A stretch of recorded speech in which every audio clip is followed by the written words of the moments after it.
Where the hell are you? Change of plans. You know where Mirror Peak is? It's a big mountain north of where you are. You follow the path from the mine, you can't miss it. There's a lookout point there. I'll be waiting. I'm through being jerked You around by want you. to see your wife alive? Because if you do, you better watch what you say to me. Do we understand each other? I want to talk to Alice. Yeah, and I want the manuscript. Don't keep me waiting, Wake. Hello? Hello? Ah! I'm gonna kill him! I had to get to Mirror Peak.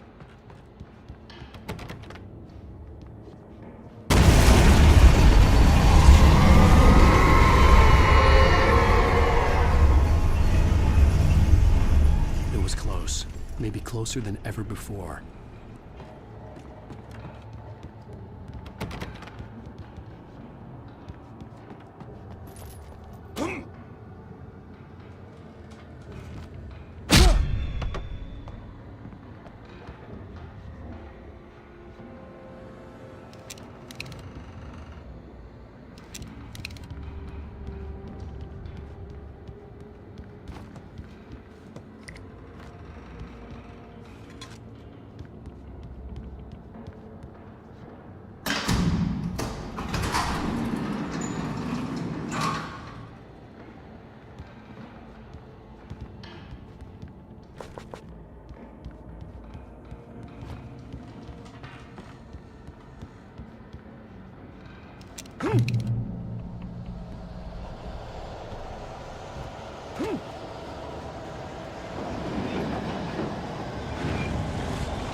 When Thomas Zane fell for Barbara Jagger, it happened fast. She was young, vibrant, and beautiful, full of life. He had never been a very happy man, and without any seeming effort, she had changed all that.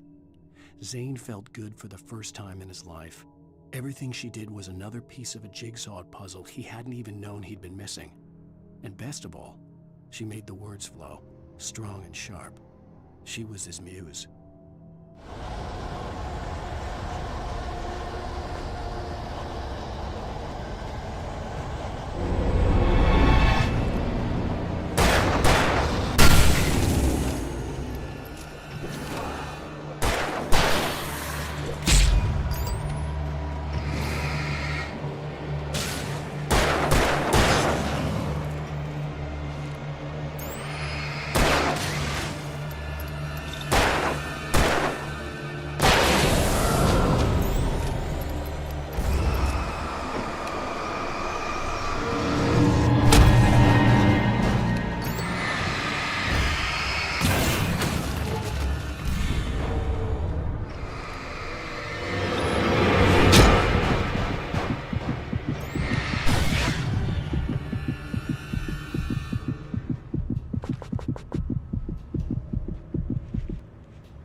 reach the hillside ahead was to go through the building. I had to find a way to avoid electrocution.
Some of the taken retained echoes of their former selves, but these were just the nerve twitches of a dead thing. Nothing remained but a shell covered and filled with darkness. In most cases, these puppets were enough for the purposes of the dark presence. But for anything more elaborate, as with the writer, it was different. It needed his mind. And so rather than taking him over completely, it merely touched him.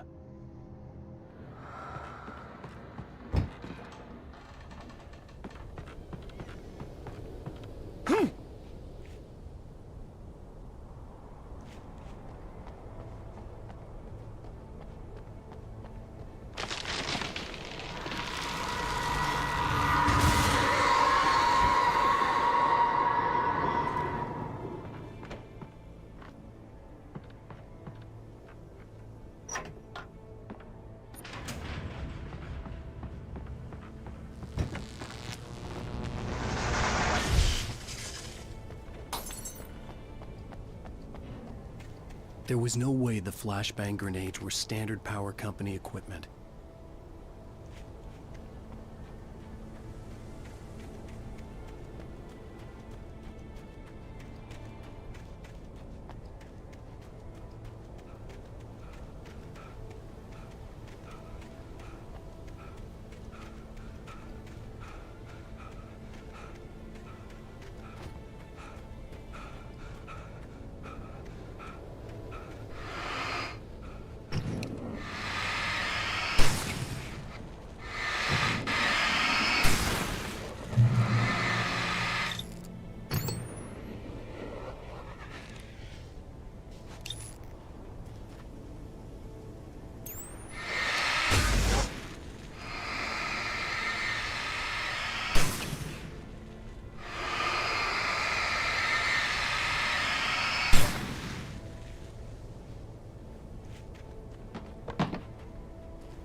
I stared through the bars of the jail cell. Barry stood behind me, swaying on his feet, looking as ill as I felt. Agent Nightingale stood on the other side of the bars with Sheriff Breaker. Nightingale had a stack of manuscript pages in his hand. He seemed unhinged as he gloated. "Well, I've got you now, Raymond Chandler. It's all here. All the evidence, including conspiracy to murder a federal agent."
I had no real plan. I was going to give the kidnapper all the manuscript pages I had for Alice. If that wasn't enough, I'd hold him at gunpoint and make him talk.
The dark presence was moving ahead of me in the same direction I was going. A cold feeling settled itself in the pit of my stomach. Was it going for Alice? The graveyard shift may cause cancer.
The place was dead, a ghost town.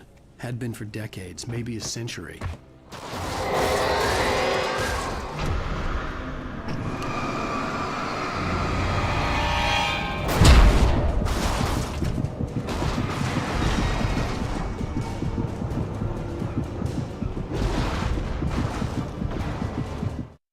Things were never as simple in real life as in fiction.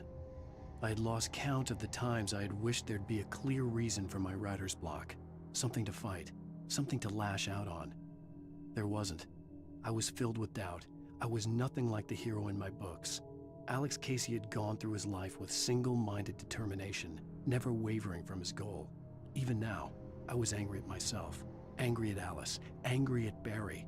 I was fumbling and I had no plan.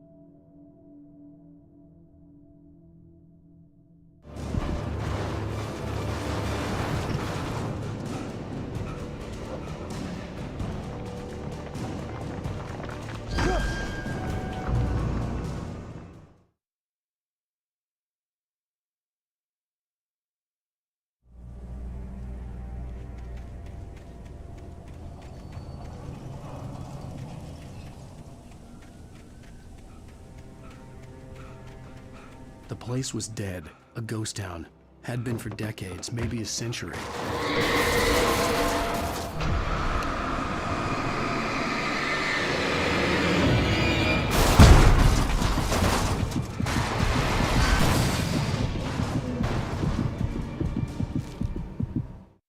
Things were never as simple and real.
Anything outside of writing is a struggle.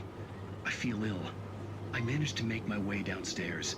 There's a shoebox filled with books and papers by Thomas Zane. It's very hard to focus, but I managed to read some of it. He's a poet, and a good one. He writes of muses and creators summoning fabulous things from a magic lake, using his powers to shape the world of a realm of gods and dreams and demons, dark things that wait for a chance to slip through, wearing the flesh of men as disguise. Zane writes about himself, his girlfriend being taken over by a dark presence, about growing scared of the lake. Zane believes it's a mirror to the gaping void of darkness above, where some Lovecraftian presence lurks. I crawl back upstairs. I'll borrow these things for my story. They ring true. They fit.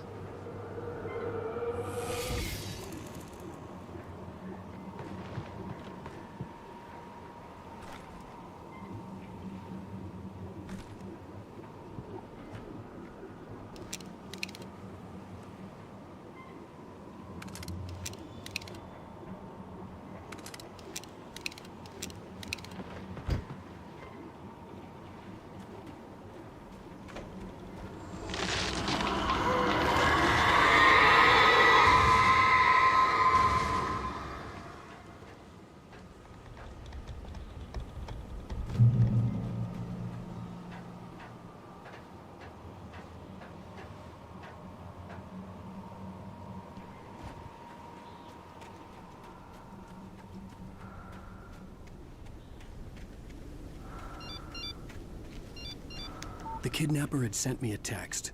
The message was full of spelling errors and insults. It was telling me to hurry up.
Birds.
Without warning, the headache stabbed at my brain.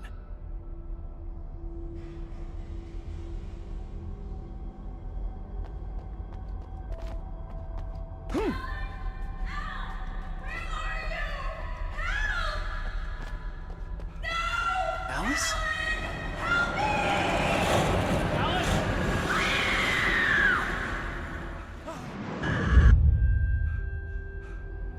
I'm losing it. I gotta get out of here. The hunters were big, thick-set men, confident and at home in the woods. They were feeling good, running on beer, ghost stories, and camaraderie late into the night. It did them no good, as they were taken by the dark presence, sucked deep into a darkness far worse than any ghost story they ever told or heard.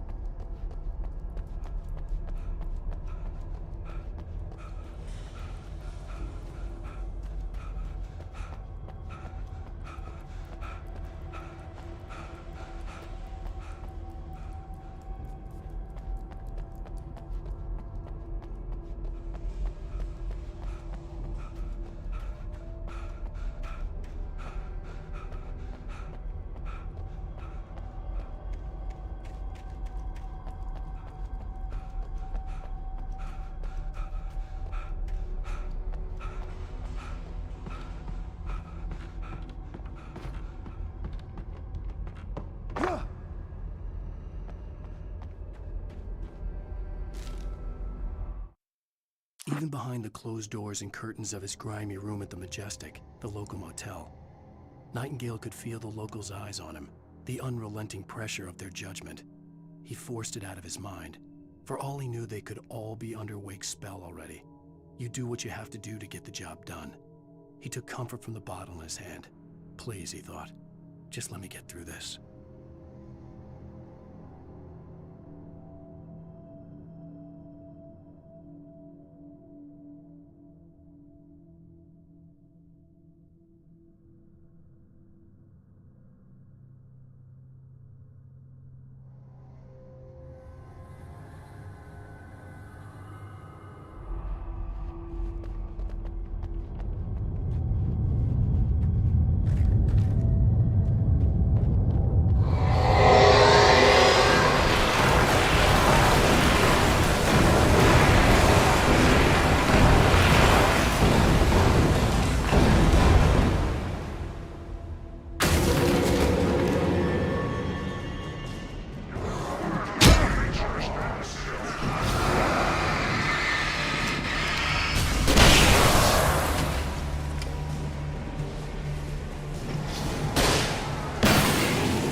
I'd have to make my way up this mineshaft in order to go on. Maybe the machinery could help me with that.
Lightning flashed behind the windows of Cauldron Lake Lodge. Tor Anderson laughed and held the steel hammer above his head. Nurse Sinclair was trying to calm him down without success. Tor grinned madly and shouted, "My hammer's up. Here's a friendly poke from Molnir, wench." He brought the hammer down with all his might on Sinclair's head. "We're on a comeback tour, baby."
Mott had checked all of Stucky's rental cabins.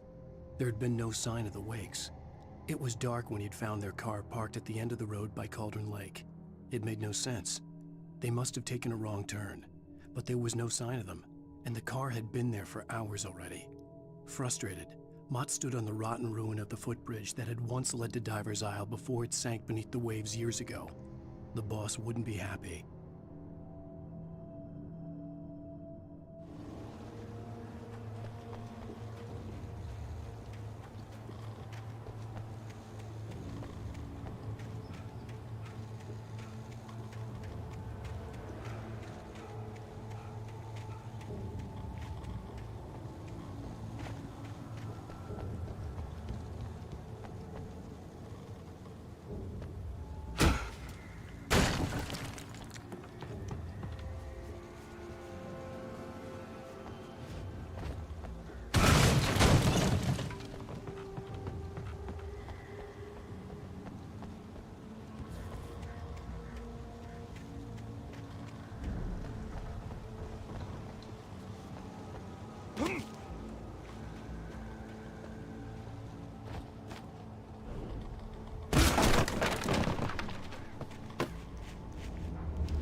I could see Cauldron Lake. I thought I could make out the spot where the island and the cabin had been.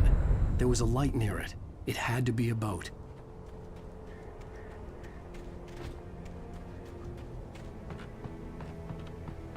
I was close now. I had to get there fast. I dreaded what I would find. I tried to hold on to Alice, but her form melted away. I was losing control. Dr. Hartman stood in her place. I wanted to hit him, but my arms were jelly. He smiled. It was a reassuring smile, and I hated him for it. I had to give you a sedative. Don't fight it. You went through another rough period. Right now, it's very important that you stay calm. We don't want you to have another episode. You're a patient at my clinic. Have been for a while now.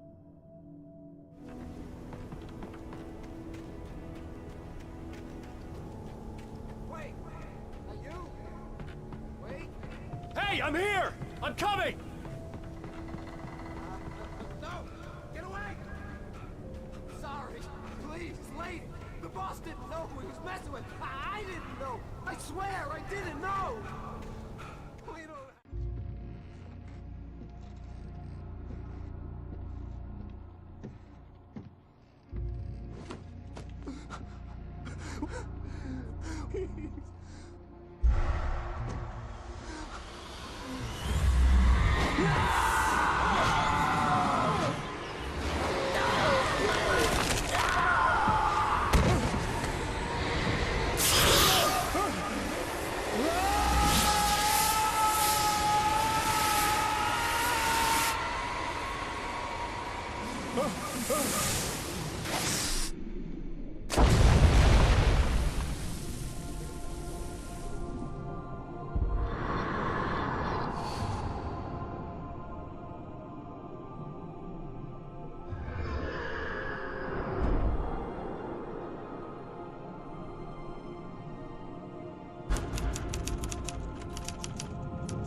Previously on Alan Wake. I'm hunted by the law. Sheriff, Wake's running. I'm giving chase. Are you seriously telling me that Ryder just took out my deputies? A thriller I supposedly wrote is coming true. The genre of the story seems to be shifting. It's turning into a horror story. I was told that Alice had been kidnapped, but that was a lie. We don't have his wife. We don't know where she is. Her purported kidnapper was eaten up by the dark presence before it attacked me.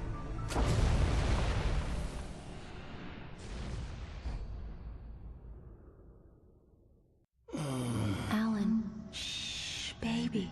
It was just a nightmare. Alice. There you go, Alan. Hartman. I fell. I had to give you a sedative. Don't fight it. You went through another rough period. What? Right now, it's very important that you stay calm. We don't want you to have another episode. You're a patient at my clinic. Have been for a while now. The shock of your wife's death triggered a mental illness. No, you're lying. You're suffering from various symptoms of undifferentiated schizophrenia. Bastard. It's okay, Alan. Just let go.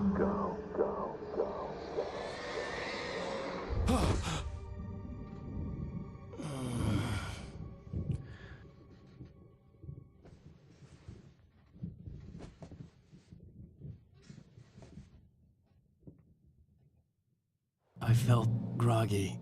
Whatever Hartman had bumped in me was making me numb. I felt like this was happening to someone else. Someone I was watching on television. I couldn't think. Couldn't focus. The door was locked. I was a prisoner here.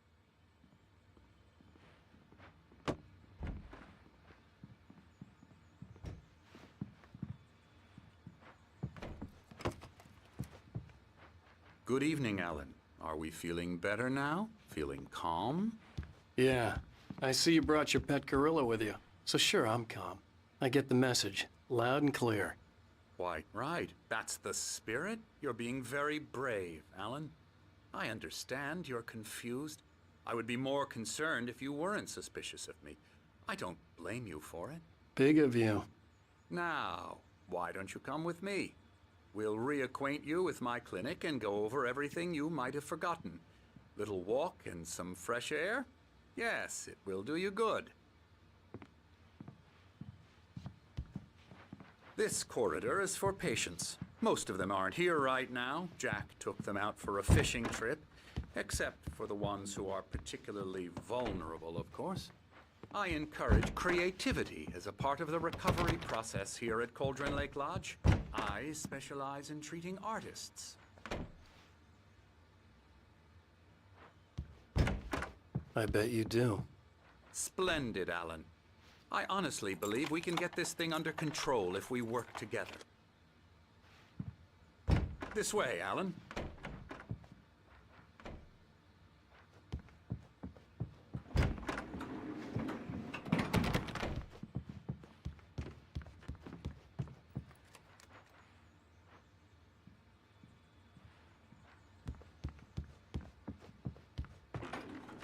Now, Alan, from past experience with you, I know I need to get right into the heart of the matter as quickly as I can after an episode. So I'm just going to say this. Alice is dead. No. You're in a very vulnerable state until you understand and accept this. Alice drowned, and you couldn't face that. You're suffering from hallucinations, paranoid delusions, unusual thinking, an obsession about light and darkness, a feeling that everything revolves around you, your thoughts and dreams. Your mind has constructed an elaborate fantasy scenario in which your writings are affecting reality. She has been kidnapped, and supernatural forces of darkness are trying to stop you. We go this way, Alan. I wasn't ready for another shot, so I went along with it. He had to be lying. But under the influence of the drug he had given me, I had to fight not to believe his words. It's all in your head. You've been making it up. Apart from the tragic accident with your wife, no one has been killed. Your delusions are just a manifestation of your subconscious mind trying to protect you from the too painful truth. Unless we fight the fantasy, it will return. I know the instinct is to resist me, but think about it. Doesn't this make far more sense than the insane supernatural conspiracy you have concocted in your mind? You're a skeptic by nature, Alan. We both know this. Everything can be explained logically.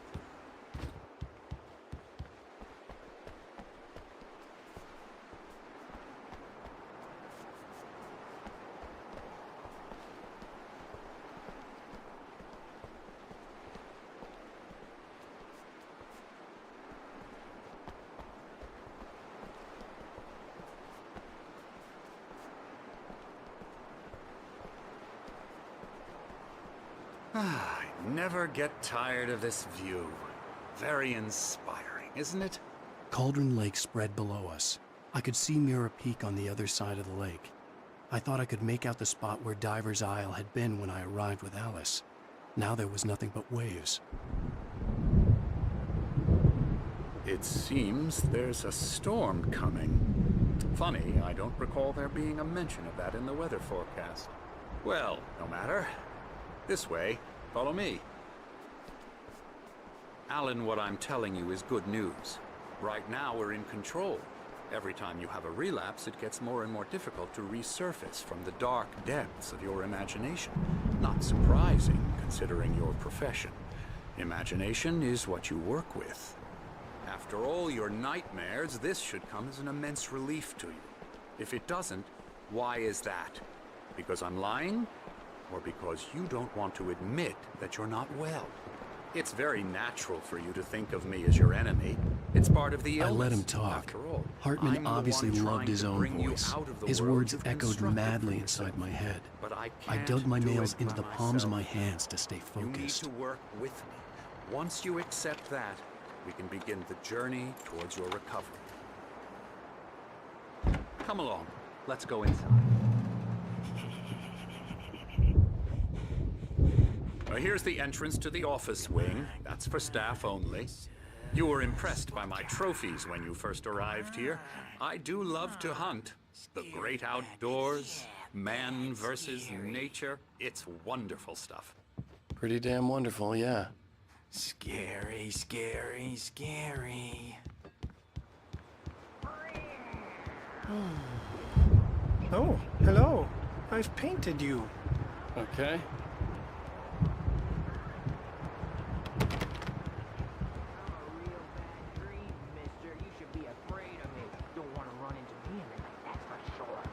Please, Emerson. Mr. Wake is confused enough as it is. Yeah, you'd like me to go away so you won't be scared. But you can't just decide what kind of dream you have or when you have it. Emerson, Okay. Sorry. Ew.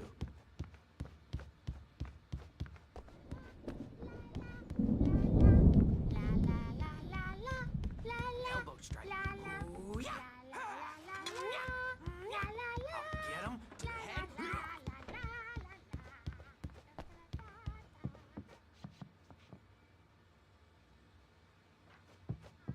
Alan, please, this way.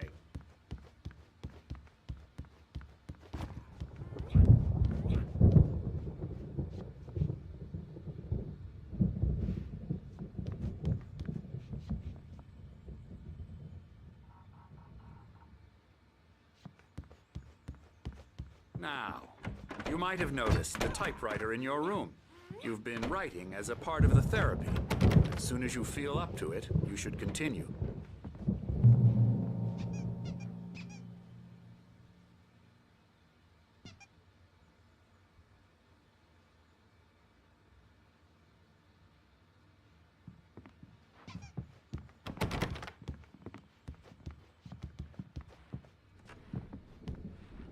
My rheumatism's killing me.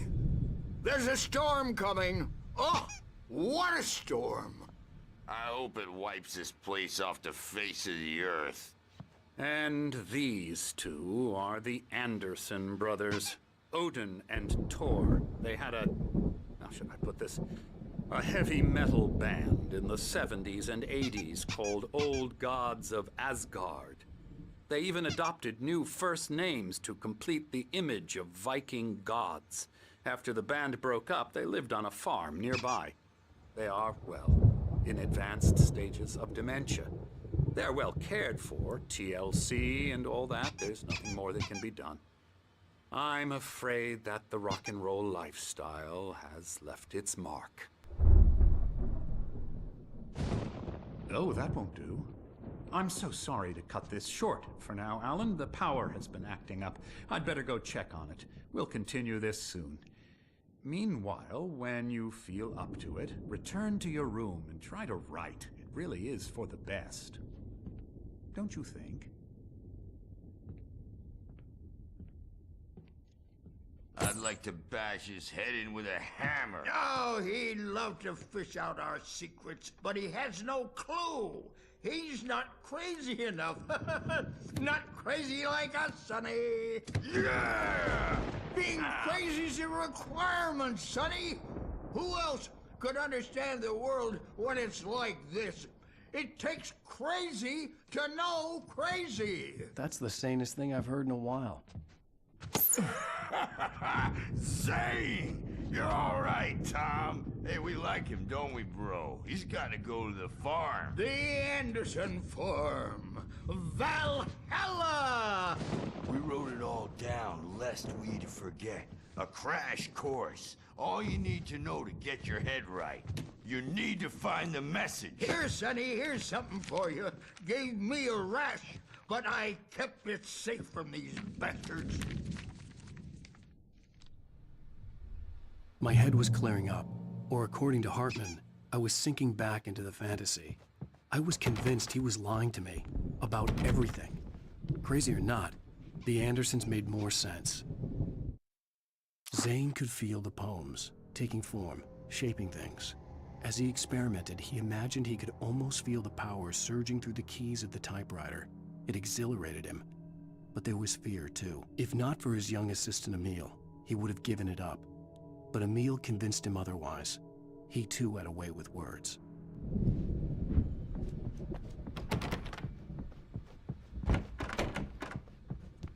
Power again. He's checking on it now. Yeah, good thing he's not overreacting or anything. Well, he's the boss. I may need a hand here Something's later on, wrong. Burge. The storm's bound I'm to not make me myself. too jumpy. It's hard to think that there's a shadow inside my head. I can only focus on writing. Everything else is a blur. I'll do that, Burge. I'm trapped in this cabin. Have been for days, but it's always dark outside. My editor is real.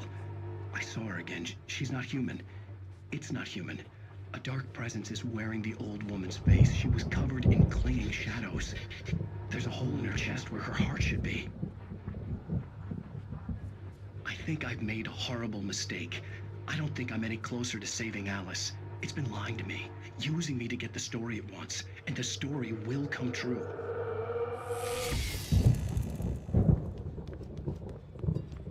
Hartman had mentioned that the power had been acting up. Maybe that was the reason for the generator and the work light on the balcony. The generator hadn't been activated, and there was no key. Hey, Wake, why don't you humor Dr. Hartman and give the writing a shot, huh? Typewriter's in your room.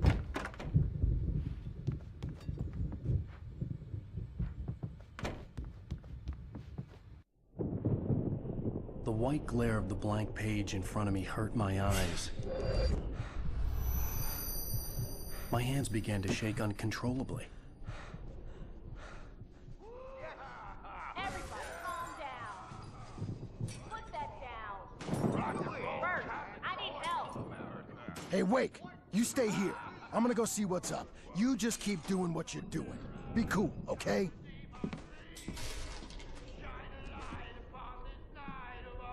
I didn't know what the chaos was all about, but it could be my only chance of getting out of here. Where the hell did you get a damn hair? I don't know. Here's a friendly poke from Mjolnir, wench. Oh, afraid Sinclair of the looked crazy bad. brothers, There are wasn't ya? a love Not tap. so weak The crazy now, old fart hit her are hard. we? And if she was one of Hartman's goons, she had it coming. I had to get to Hartman's office. He had taken all my manuscript pages. That's where he'd been keeping them. It's my store. I'm taking it.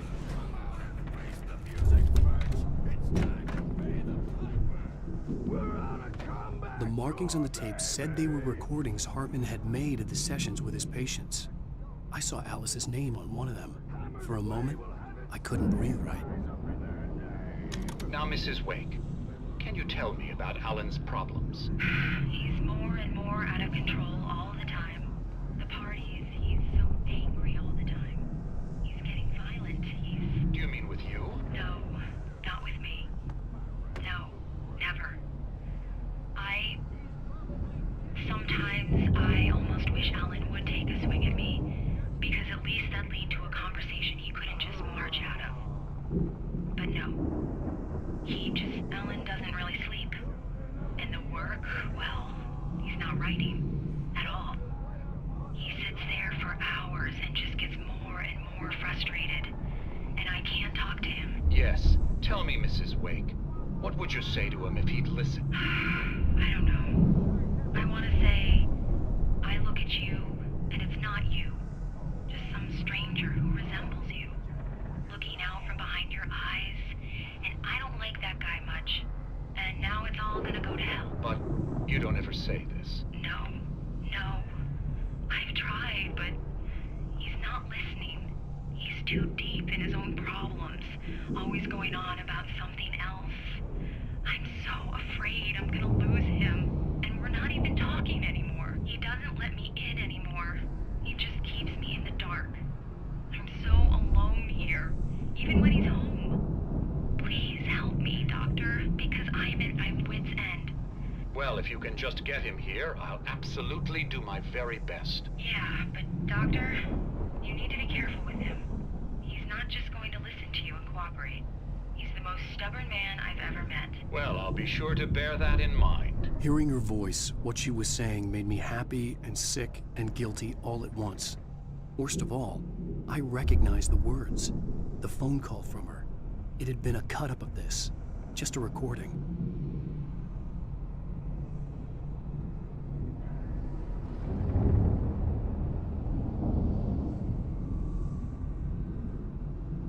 Rudolph Lane's case is interesting. He was completely blocked, and frankly, I was about to discard him as useless. However, once Wake arrived and started writing, something changed in Rudolph. He's producing extraordinary work, increasingly dark pieces. Unfortunately, he doesn't respond to direction at all, and it's my belief that he's not so much a creator as an illustrator, perhaps, a recorder of sorts. I hadn't considered the existence of such a role before, let alone its implications, but the paintings he has produced are informative. At least he's easily controlled and useful. I wish I could say the same about Wake. It's frustrating that the best subjects are always so damn difficult to deal with. I'm buying that. I was tailing Wheeler, and this is the only place he could have gone. That means Wake is probably there too. Agent Nightingale, this is private property, and I will not allow you to disturb my patients. Yeah? I can get a warrant. Howard your fragile little patients like that? Oh, I'm thoroughly intimidated by your mighty authority now, Agent. Listen, you smug snob. How would you like it if I busted through this gate and knocked you around a little? Agent Nightingale, first of all, I'm recording this conversation, so you might want to watch what you say. Secondly, you're not dealing with a hick now.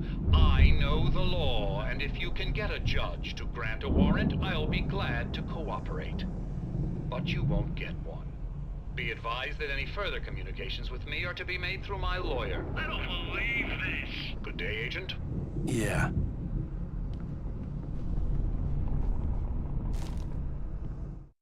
Hartman wasn't happy. Mott could see it in his eyes. He quickly lowered his own. He had made a mess of it, and he knew it. The shame of failure was hard to bear. He hadn't expected Wake to say he needed more time, and he blurted out 2 days, less than Wake had asked for to show him who was in charge. But that wasn't part of Hartman's plan.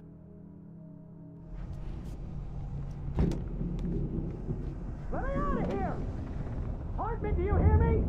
I'm gonna sue your crazy quack ass to shreds! Barry? Ow! About time! Barry! Man, am I glad to see you. We need to get to Hartman's office. It's right next door. You okay? Yeah. I mean...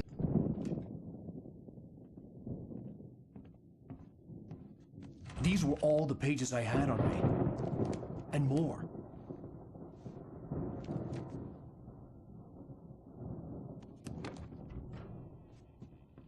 Alan, please. You're sliding back into the... Tell me one more lie and I'll shoot you in the face. Ah, well, it was worth a shot. Really, Wake, come on. Let's work together on this. You have no idea... Hartman, shut up! Barry, get out of here. I'll catch up with you. Get a car. Oh, Al, let's just... Go! Wake, listen to me. This is a mistake. Don't you see? Together we can create something absolutely wonderful. With your ability and mine.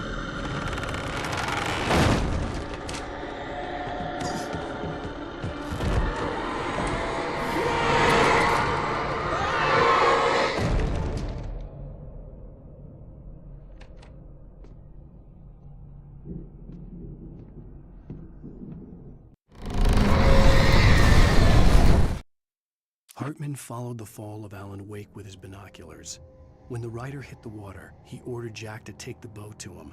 The spot was easy to see in the dark, even with all the extra lights in the boat. The flare floated and kept burning even in the water. Jack turned the radio louder as the engine sputtered. The music was rough and clanking, something the Anderson brothers would no doubt have enjoyed. But Hartman chose to ignore it. Wake was finally within his reach. I had to find a way out.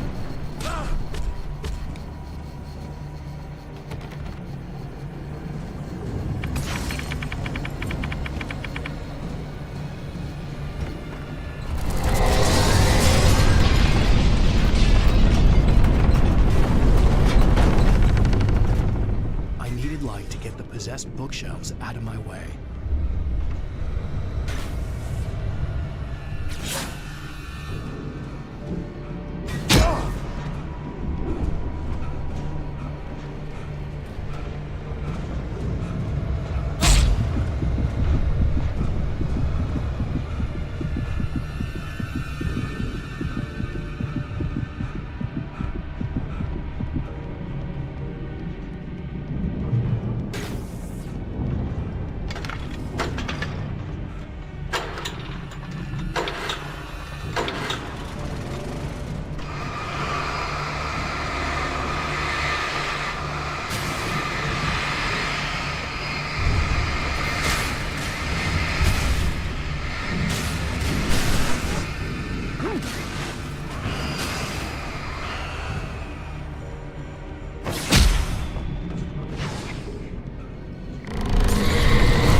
Hartman knew he was no creator. He had no ambitions on that front, and he certainly didn't want to end up like every artist he had worked with here, damaged in ways that were hard to describe, or worse. It was enough for Hartman to maintain creative control and provide direction, to be a producer. That was what most of these people were in need of anyway. Of course, suitable subjects were few and far in between.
But the gate's locked. You're gonna have to go through the hedge maze over there.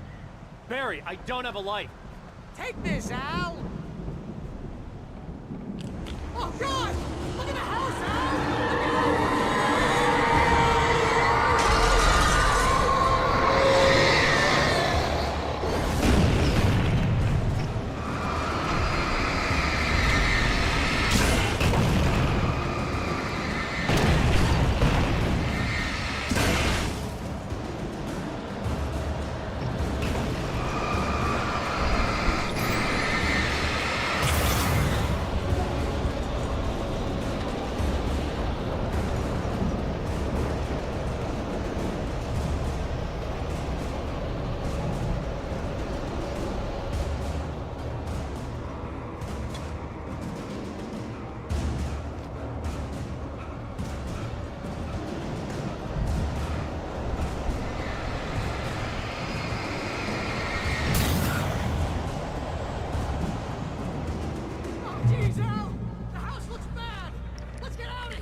I stared at the Viking paraphernalia that littered the area, surrounding an unlikely centerpiece. A full-size stage complete with an impressive sound system with all the trimmings, including a dragon. It took a special kind of crazy to build something like this in a remote field. When the sky split open with a deafening boom and the music started blasting, it felt strangely appropriate.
Channel, turn it off.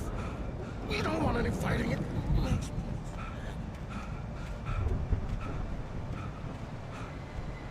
You get 2 pills in the morning, and then you'll be nice and calm all day. You get 3 pills in the evening.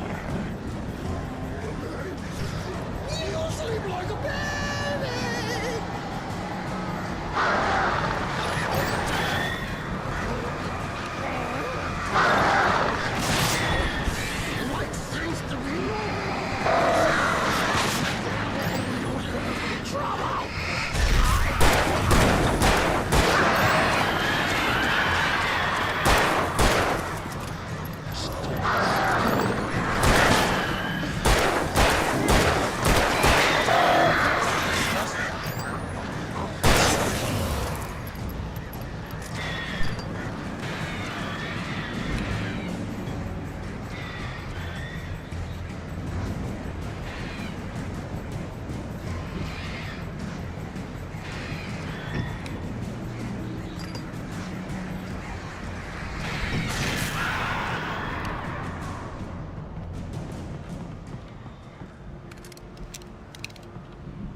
Mott knew that Wake was smarter than him.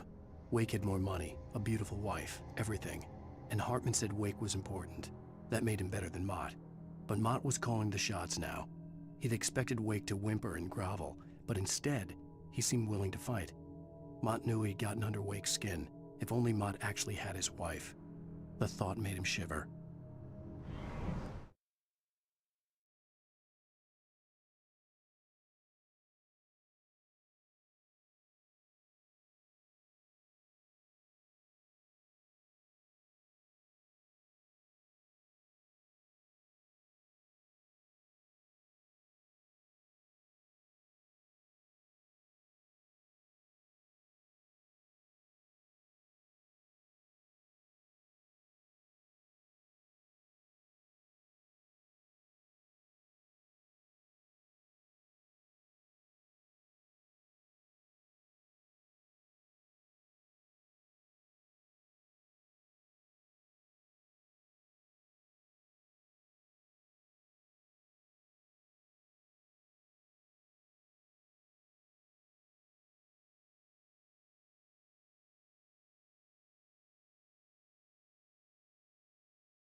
the moment, Barry was just glad he had survived the fall.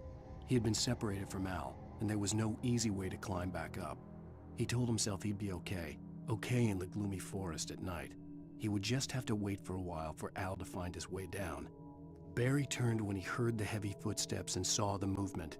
The man-shaped shadow lunged at him from the bushes, an axe held high.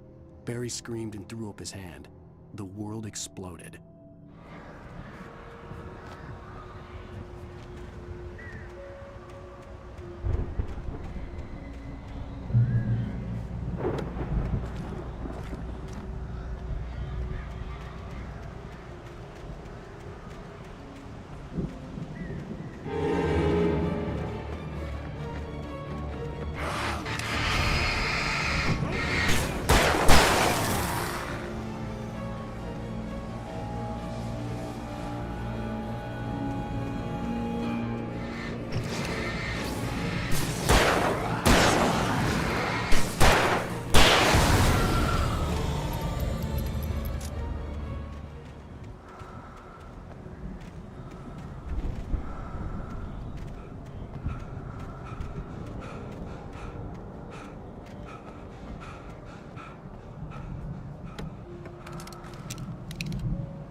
Hartman watched as Wake's features slackened.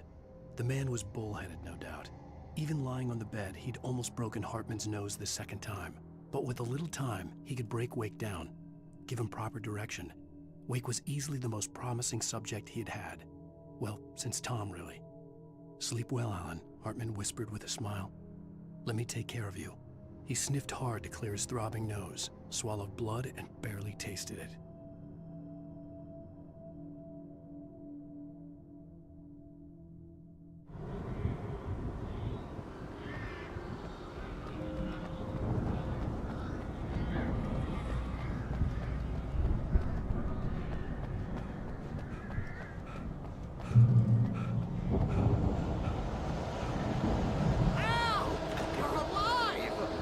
Let's get out of here. Can you open this gate? Maybe. Barry! Well, I slammed it shut when the nasty showed up, and the key fits kinda loose in the lock, so, I'll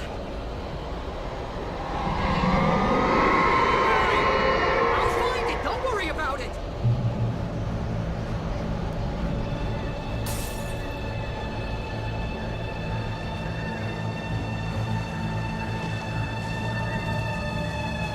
Hurry up, Barry! I'm on it! I'm on it!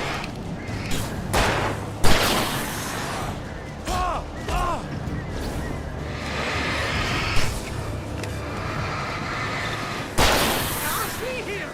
Just come on!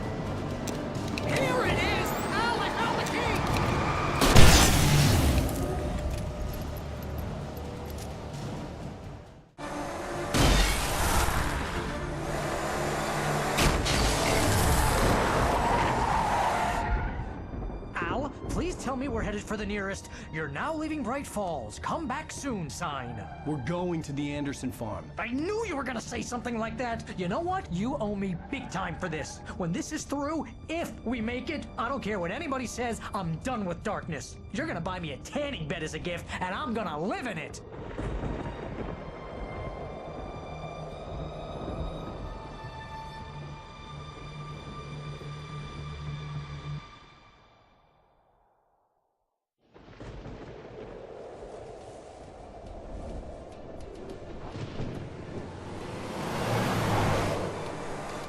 I'm crazy, but that's fine, Barry. Oh, you got that right, Al. You're barking mad. You are by far the craziest... But maybe that's inevitable when you deal with crazy stuff like this. It helps.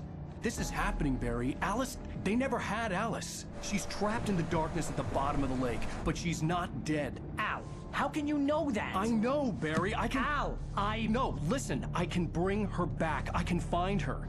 There's something special about this place. The lake, it does something to the works of art created here. It makes them come true. But there's a catch. The dark presence, whatever that thing is, twists it to its own ends. That's why all of this is happening. It's using my manuscript to take over everything. Al, I believe you. It happened to Thomas Zane before, it happened to the Andersons. I believe you. Crazy or not, you're not delusional. Weird shit's going down. That's a fact. I'm on board, man. I'm with you. The Andersons knew about it, but they were too far gone to tell me with all the drugs they were on. But they wrote it down. There's a message somewhere at their farm, Barry. We just need to find it. Look out!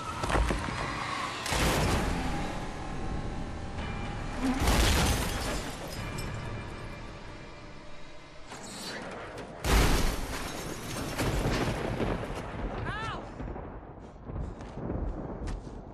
God damn it, Al, talk to me!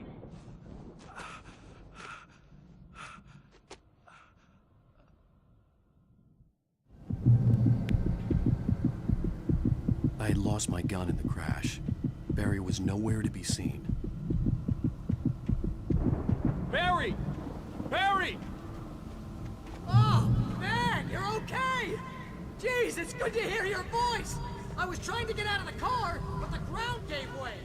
Man, what a drop! Don't worry, your cutout is fine. Forget that! Are you okay? I hit some bushes, didn't get a scratch. There's no way you can climb down, though. It's like a sheer wall. Ah! Al! There's something moving down here! Barry, it's a taken! Use a flare, Barry! Yeah! Barry, are you alright? I'm good, Al! I'm great! Guess you never mess with anyone from New York City to find your way around to the farm, Al! I'll be waiting! Barry, just wait for me, okay? Al! I'm not staying here! It's suicide! I'm going to the farm! I'm gonna go ahead and secure the area! You can catch up! Don't worry about it! I'm on the case! Now he's Rambo. This would turn into a disaster if I didn't catch up with Barry.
When he stopped the car at the Anderson farm, Walter felt relieved. Oblivion was close at hand. The brothers wouldn't miss a jar of moonshine or two in the booby hatch. But then he saw the man on the porch, and he knew who it was. Driving for his life and knowing it was useless, he didn't realize he was crying until he couldn't see the road for the tears.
Crawled over the gate. I needed a light to destroy them to get through.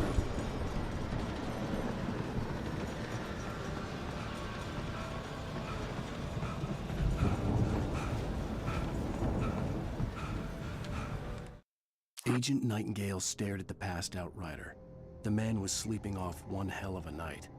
Nightingale felt a stab of envy at Wake's oblivion, but he had a job to do. He put the gun to Wake's head and almost became a murderer. His hand shook and his throat felt tight and dry. Biting his teeth, he tried again to pull the trigger. He lost the nerve. Wake stirred. Nightingale would have to settle for an arrest.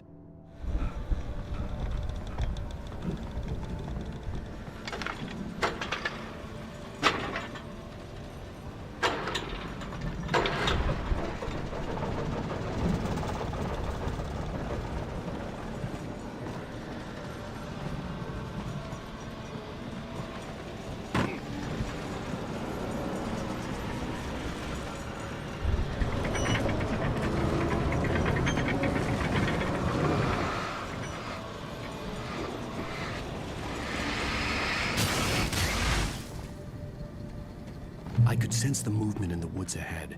Facing the enemy without a weapon was dangerous, but I had no choice.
Was driving away from the farm, headed in the same general direction as I was.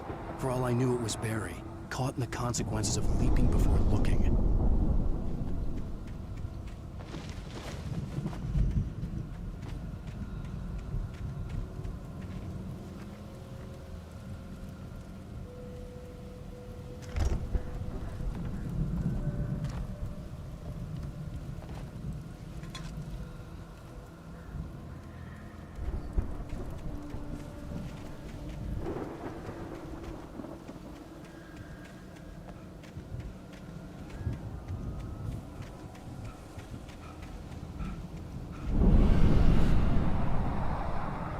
The car was heading for the cabin up ahead. It wasn't far. If it was Barry, I would see the damage soon.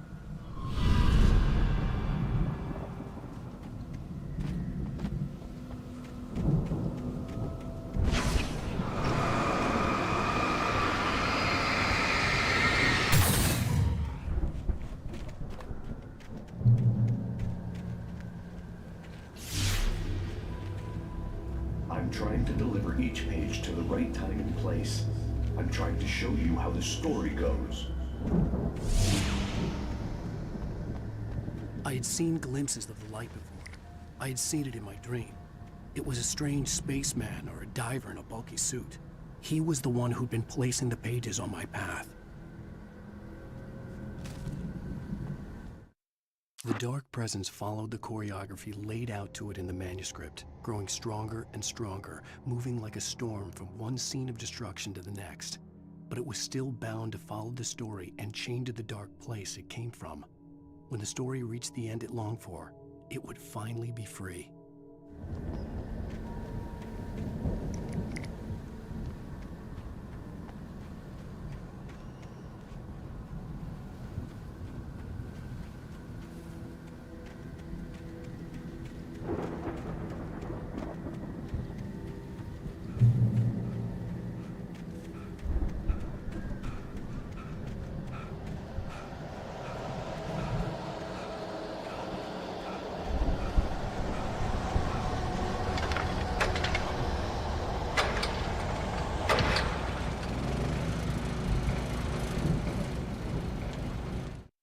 The storm raged on as the Anderson brothers walked unsteadily away from the clinic with the other patients in tow, knowing that this time they wouldn't return.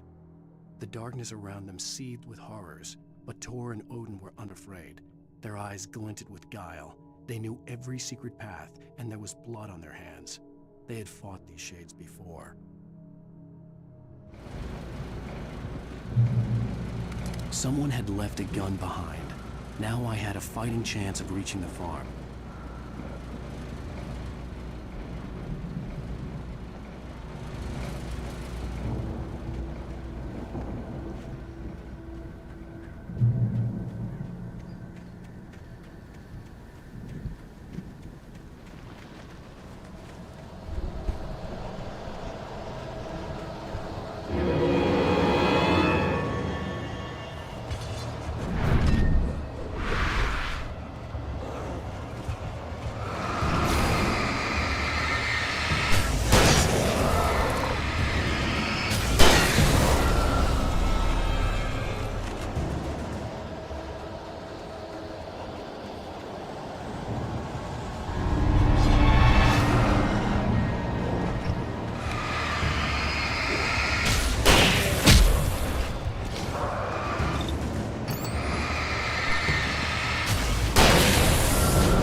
I could see the car, but there was no sight of the driver.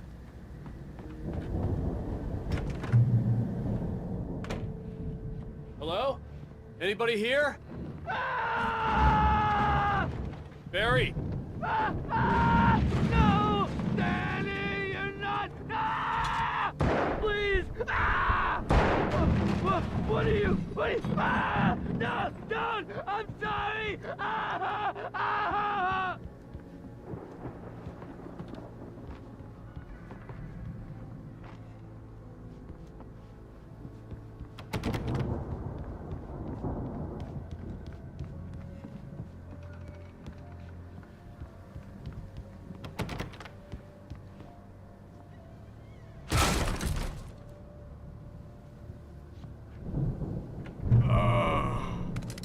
I know you. You were in jail the other day. I went to the farm again for the moonshine, you know? It makes you see. They're not gonna miss it. They're in the loony bin. But my buddy, Danny, I lost him. Something's gone wrong with him. It's not him. Like a real bad follow-up to a real good movie. The best friend's suddenly the bad guy. Who wrote this crap anyway?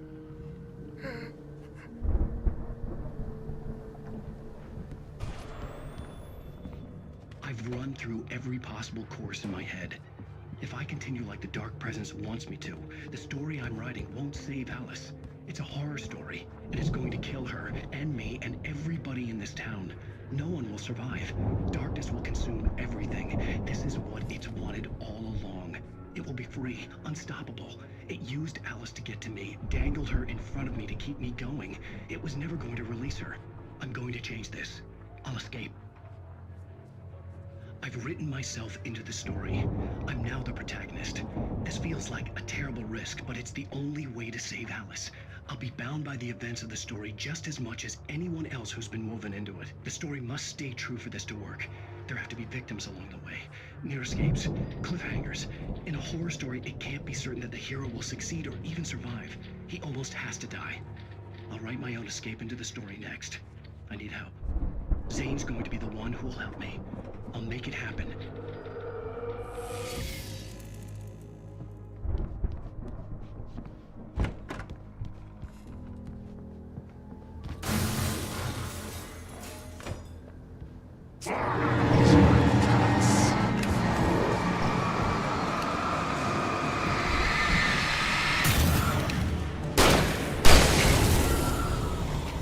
Let me guess. Danny, huh? The farm was still a good distance away. I'd need a car to get there fast.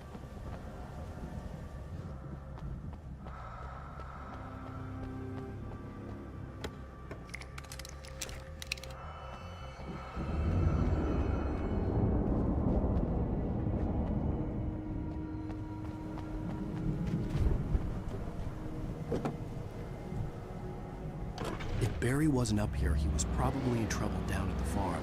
For a moment, I felt bad for doubting him. After all, I'd made it this far myself. But Barry was Barry.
Well, as I'm sure everyone's noticed, that storm we all felt coming is finally here. The boys at the Weather Service reckon it'll last until morning at the very least. Pertaining to that, let me read that missing persons alert again. The Sheriff's Department's still looking for a Caucasian woman, 30 years old, slim and blonde with blue eyes. She may be lost in the woods, and it's possible she's been injured in a car accident. If you see her, please make sure you get her indoors and call the sheriff. It's bad weather to be caught out in, so if you see someone in the area who maybe looks a little confused, give them a hand, all right? This is Pat Maine on KBF FM, hoping you're all safe and warm tonight.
from my daughter!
I'd known the brothers used to be some kind of rock stars, but it hadn't really sunk in until I saw the stage.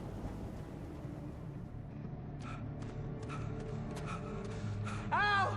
Run! Incoming! There's too many of them!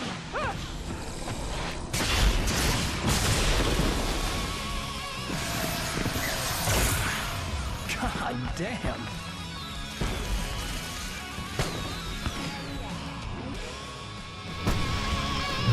I'm so glad you decided to go it alone, Mr. Bronson. Shut up and shoot! Ow! We have to fight them off! I can set off more of the fireworks from here and help you out!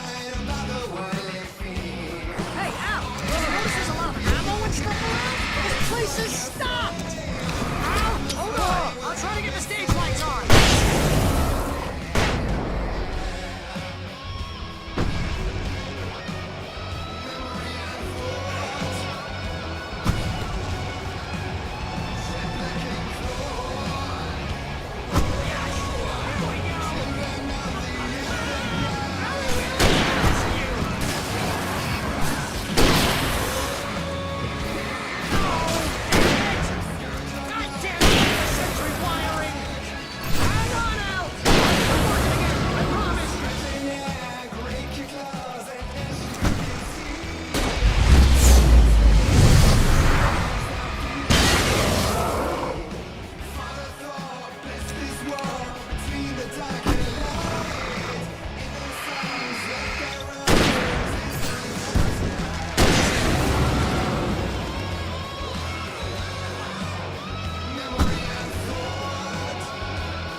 how I always wanted to go out.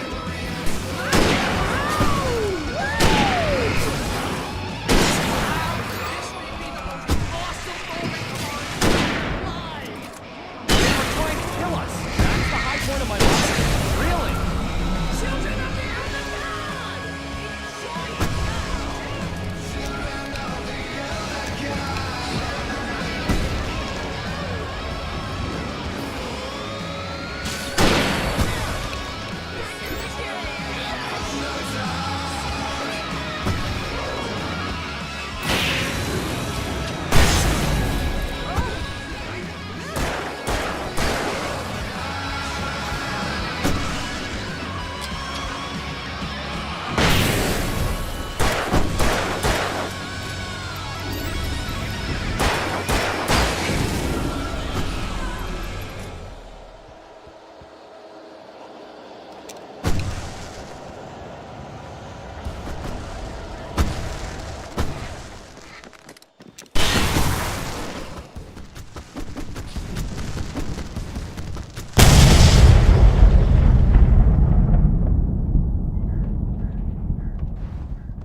That was awesome! Bright Falls, rock and roll capital of America. Hey, Al! This way to the farm!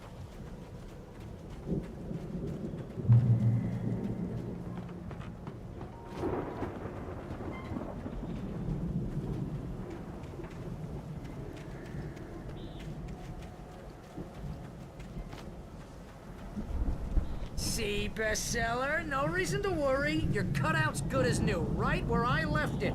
I'll come back for it once we have the place secured. Yeah, that's been my biggest worry all this time.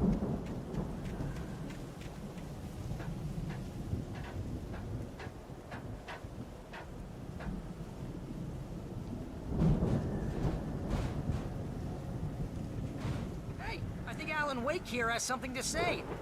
What's that, Al? Ooh, I'm Alan Wake. I'm always right about everything. And if I don't get my way, I'll sulk all day long. I'm always intense and moody. It makes me very attractive and mysterious. Right now, I'm just standing here because I need my best friend Barry to carry me. Wow! You look at that thing, Al! They really went all out with this Viking crap, didn't they? Look at all this stuff. They must have done okay for themselves, so how come I never heard? Sleep. We all spend a third of our Night dreams in Springs. its soft embrace, Man, somewhere brings back between memories. fantasy and Hey, oblivion. remember when I got you that gig? But Your dreams first have a real way of writing forcing job. What got you themselves started? Was this one of your episodes? in Night Springs. Tonight's episode, The Dream of Dreams. That's by someone else. We join Mr. Jones as he explores the endless dreamscape, only to be put to a sudden stop by a decidedly mundane situation. A long line of people. Hey, Jones, right? Listen, we're gonna have to wait until His Highness over there is good and ready. Oh, wow. Who's that? You don't know. It's 1976. Madness reigns at the Anderson farm. Contrary to all logic, the headiest ingredient of their moonshine is unfiltered water from Cauldron Lake. The Andersons feel like gods. Odin can't stop laughing. He contemplates cutting his eye out. Tor runs across the field, naked, shrieking, hammer in his hand, trying to catch lightning. Their songs have power. Something ancient is stirring in the depths, coming back. The Viking boat looked imposing, almost like a battering ram. Wait, no. I'm the one who's dreaming. I'm asleep.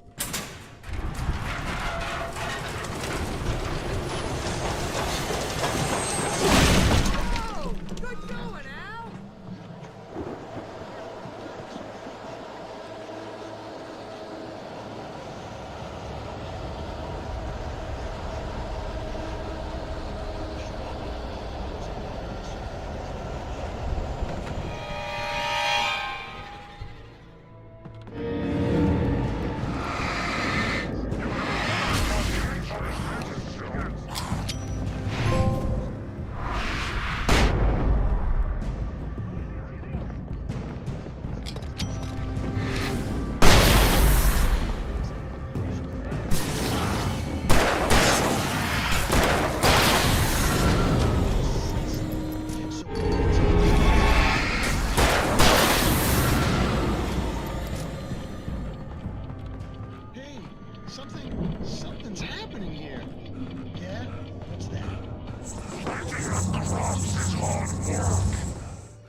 I think we can make it through here, Al!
Those geezers had quite a production going on.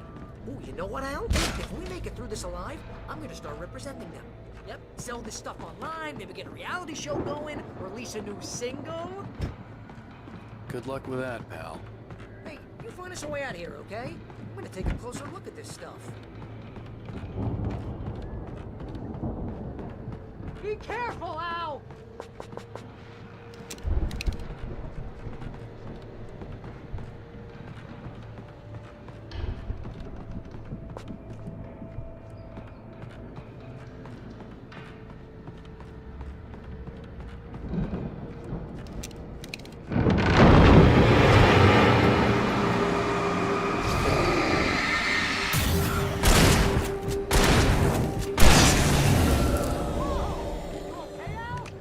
I'm good. Keep your eyes open, okay?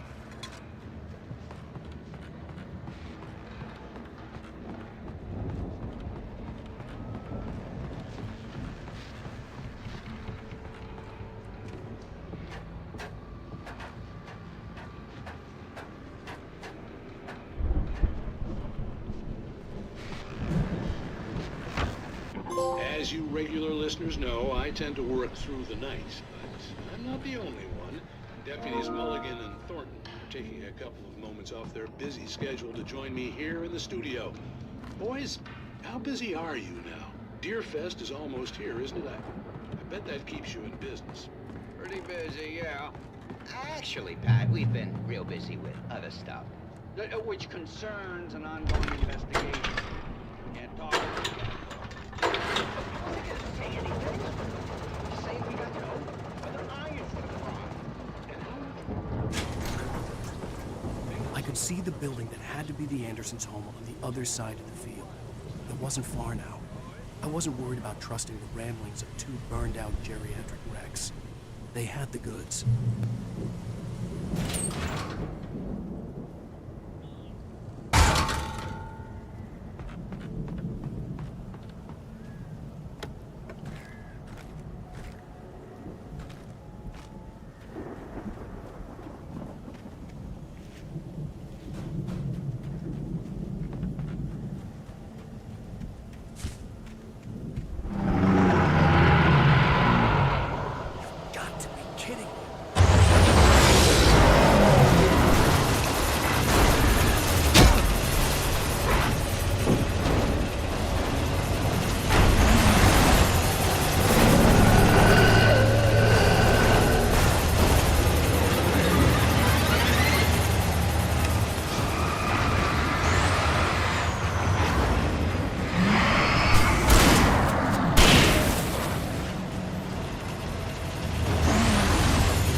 Okay, let's go, man.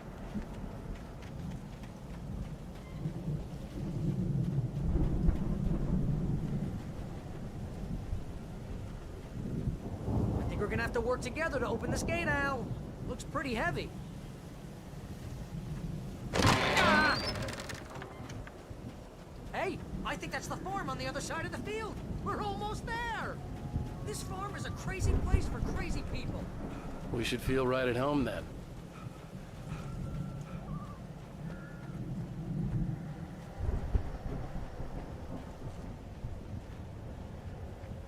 Come on, one more gate. Let's do this.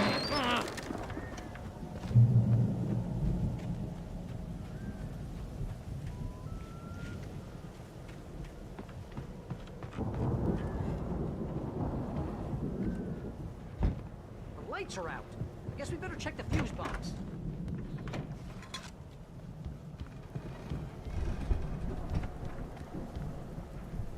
The power downstairs was out, but I was sure I could fix that at the fuse box.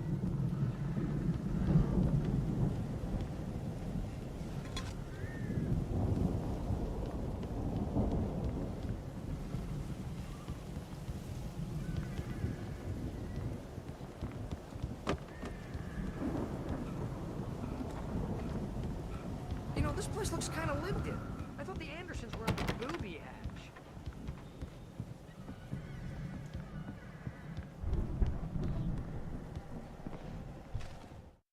Again, Alice's screams rang in the stillness of the night. I saw myself run toward the cabin, flashlight in my hand. I followed my past self. I was an out-of-body observer, a time traveler in a crazy drunken dream. This was the beginning. The night Alice had disappeared. The mystery of what had happened during the missing week was about to reveal itself.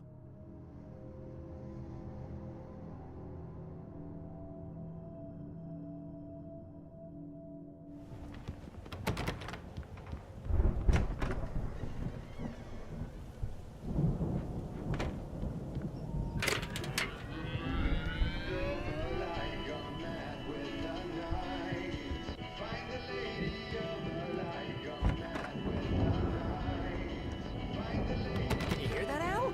Music? Of course, we need to find where it's coming from. That's the message the Andersons talked about. That's the whole reason we're here. Lady of the Light? Oh, that's gotta be what's-her-face, the crazy lamp lady from the town. Cynthia Weaver. Right. Must be.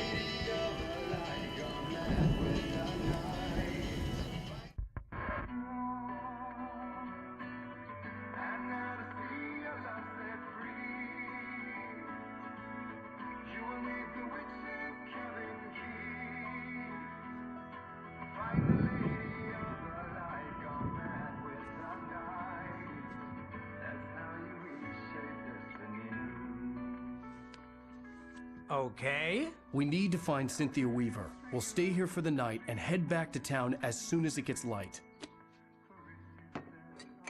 Hey, Al. Lots of hours before dawn.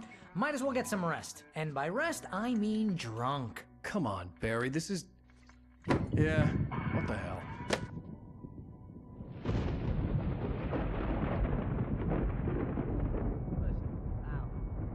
I'm sorry about this. No, seriously, because I know we don't get along, but we're gonna find her, right? And even though you're a crazy bastard, I'm gonna stick by you, no matter what, ever, Al. Sure, like a brother. I'm a writer, goddammit. Correct. If I just wanted to, I could write 10 books a year. And they'd be the best books that year. No, you couldn't. That's right, I couldn't. But I could, because I'm a writer. What? What do they put in this stuff? I feel like my brain is coming out of my nose. I'm gonna get the recipe off those coots and be a booze millionaire.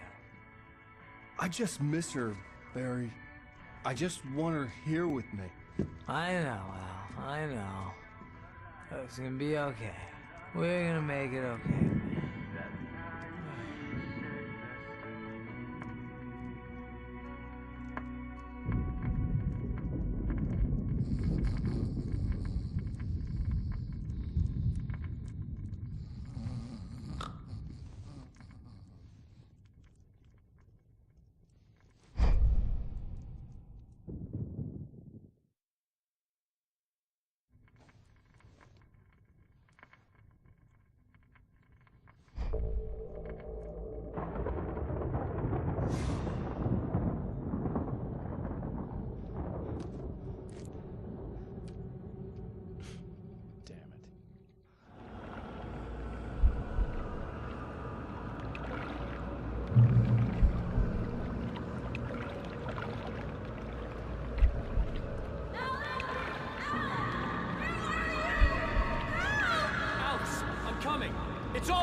It was a crazy, drunken dream, and yet it was more than that.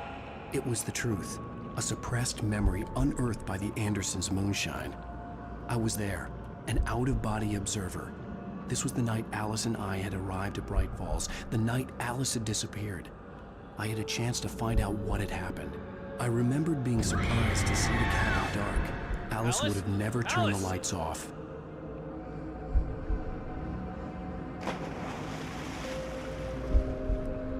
I remembered thinking I caught a glimpse of her form underwater, sinking into the darkness. Diving after her was the last vague memory I had of that night. After that, the next thing I could remember was waking up behind the wheel of the crashed car and finding the first pages of the manuscript.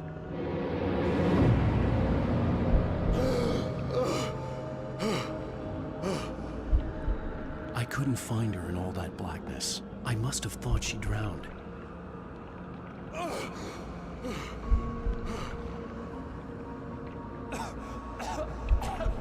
Alice! Jagger had Alice, and so she had me. Alice!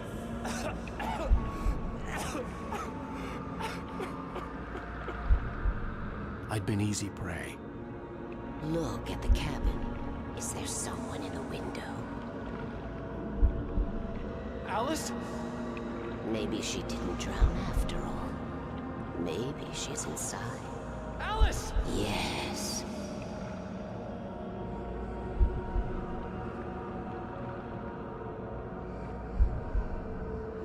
The dark presence had touched me.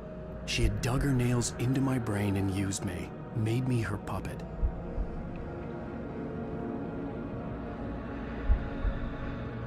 She must be here somewhere. Maybe upstairs in the study. Alice! Yes, that's where she is. You can apologize. Alice! You laugh at the whole thing together and put it Alice! behind you. She's not here. You were foolish to think so. No, she's dead. She drowned. No, no, no! It's your fault your wife is dead. You are guilty. All she wanted was to help you right. You killed her. Oh, hush. There's still hope. Cauldron Lake is a special place. Here, you have the power to change things. She wanted you to write. I will tell you what to do.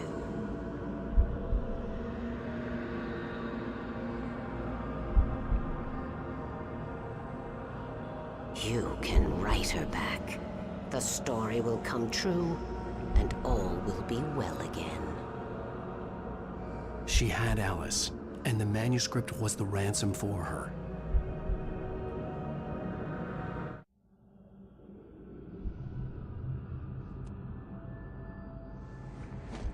Yes. All right. I'll fix it. I'll bring her back.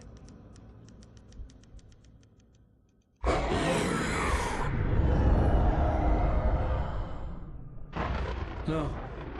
I wrote it. I remembered it all now. In the dark, I'd written for days, a week, almost a complete manuscript of a novel entitled Departure. Jagger had been my editor, whispering in my ear, making sure that the unfolding story would make her more and more powerful. I thought I was saving Alice. Even with the cobwebs she put in my head, some part of me had been aware enough to write my escape into the story, to bring a light into the cabin to release me before I could finish, to interrupt the horror story before the ending, where darkness consumed everything and everyone.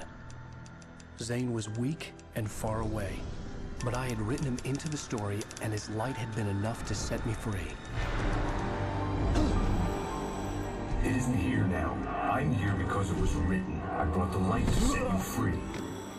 You must hurry. We'll know I'm here. It will be back soon. It stole the skin of my barber a long time ago. She looks so old.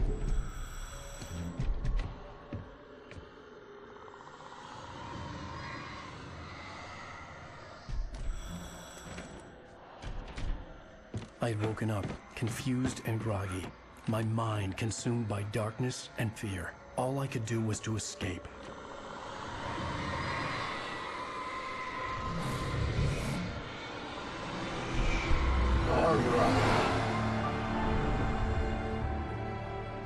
The week spent in the cabin had taken its toll. I was barely conscious, and fading fast. It had to have cost Zane terribly, thrown him even deeper into whatever dark place he now haunted. But he had managed to weaken the dark presence, kept me safe that night.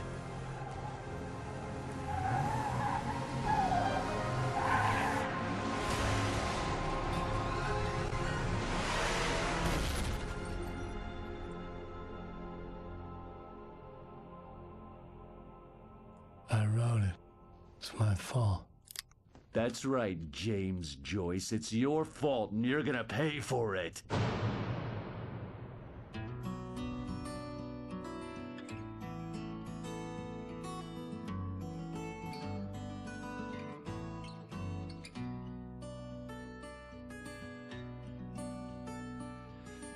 Previously on Alan Wake.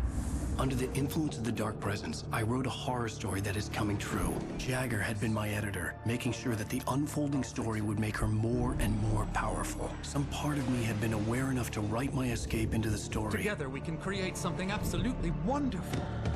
The lake, it does something to the works of art created here. It makes them come true. My mom gave me this old light switch. The clicker. Alice is being kept in a dark prison. I need to find Cynthia Weaver to fix this. It's your fault, and you're gonna pay for it. Well, we're expecting a record crowd from the neighboring counties. Naturally, we hope to break the record set by last year's Moose Fest in our neighboring town, Watery. Ladies and gentlemen, some people have asked me, what's the big deal about Deerfest? And I think that this sums it up. It's about friendship and community. We've got a great party coming up, but let's try to hold it in until tomorrow and get through the night in one piece, all right? I have it. Someone will come for it when the time is right. Thomas said so. He wrote it. The key is insurance. It's my job to keep it safe. Safe in the light. Always in the light. Hello.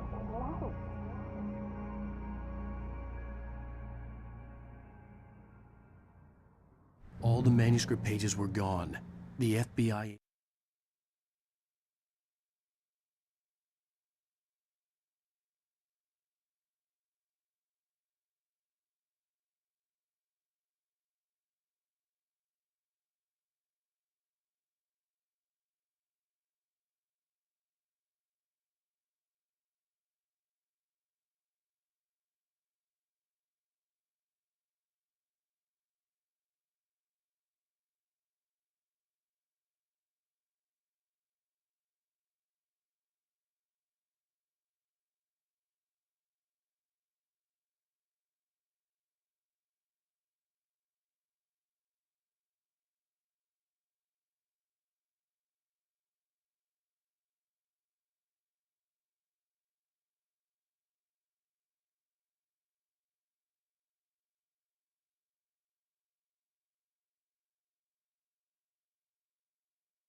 agent had taken them. I think my tongue just took a crap in my mouth. Ugh. Oh, wait, we're in jail now? Oh, Al. Al, this is not good. That about sums it up.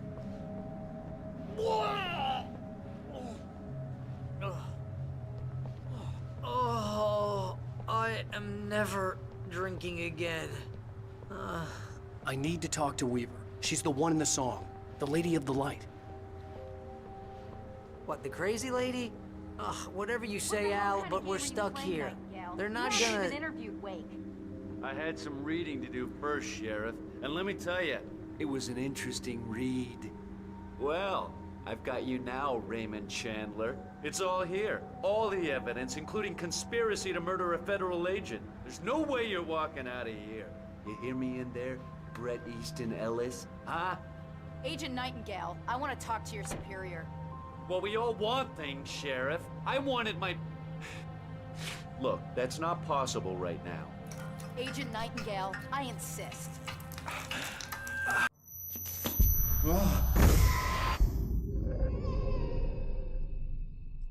Wake, what's wrong? Lady, are you stupid? It's a trick. It's an obvious trick. Okay, I've had enough of this crap. Wake, I'm gonna trust you with this. You're joking. Agent Nightingale, your opinion would matter more if you were sober and if I actually believed you were here on official business.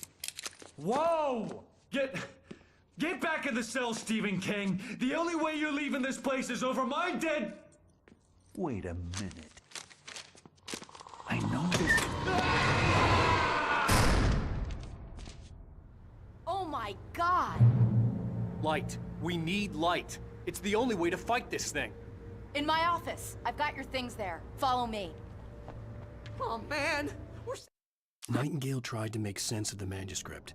It was disjointed and strange. He didn't understand half of it, but it all rang true. Impossibly true. He took out his hip flask when he reached the page that described how he reached the page that made him take out his hip flask. It wasn't the booze that made his mind reel. Ducks with the lights out. Stay cool.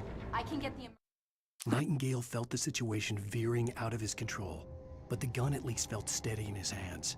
He was ready to fire, resolved that he would let this happen over his dead body. And yet he hesitated. He had seen this moment before, read it in the page. He was transfixed by the déjà vu and the horror that he was a character in a story someone had written. Then the monstrous presence burst in behind him and dragged him into the night. Emergency power on.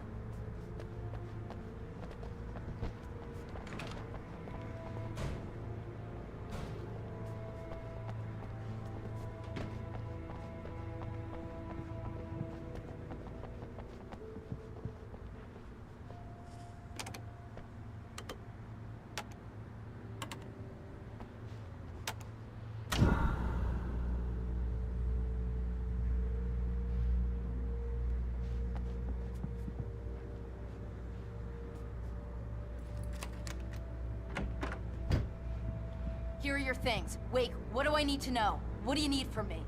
They can be hurt in the light, only in the light. And I need to find Cynthia Weaver. She can help me stop this. Light. Check. Cynthia. She lives in the old decommissioned power plant. I can get you there pretty quickly in the rescue chopper. Come on, let's get back to your friend. Wheeler, I need you to stay here. What? No! We're going to fetch our ride, but I have friends who need to be warned about this, and I can't be in 2 places at once. I need your help. Well, okay. Here's a list of people and phone numbers. I need you to call them and tell them you have a message from me. Night Springs, okay? They'll know what to do. Night Springs? Like the TV show? Gotcha. Oh, hey, that radio guy is on the list, Maine. Who's Frank Breaker? He related to you? My dad. Hey, is this like a secret society? Can you do this? You'll be safe here. The backup power's on. These guys need to be alerted, just in case we don't come back. You'll come back for me though, right? As soon as we get the chopper ready. Thanks, Wheeler. I owe you one. Okay, let's go, Wake. Through the back. My hangover wants a pizza. You think there's any way I could order one out?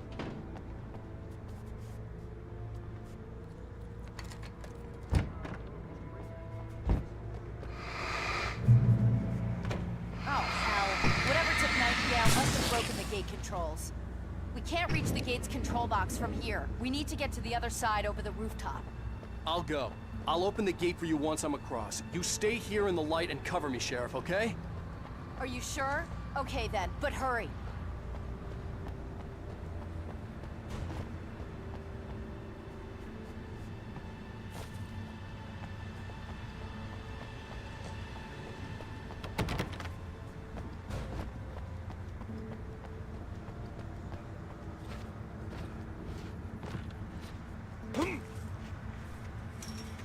I needed to reach the rooftop to get to the other side of the broken gate.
Hey, Sheriff!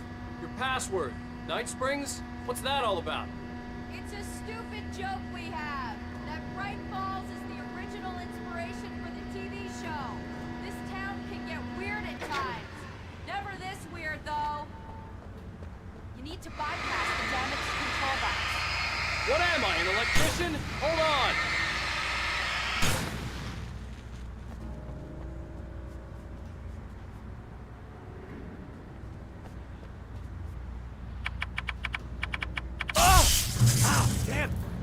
parts. Good job, Wade. Okay, stick close. Our first stop is the town hall. The keys to the chopper are there.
The air smelled of fish.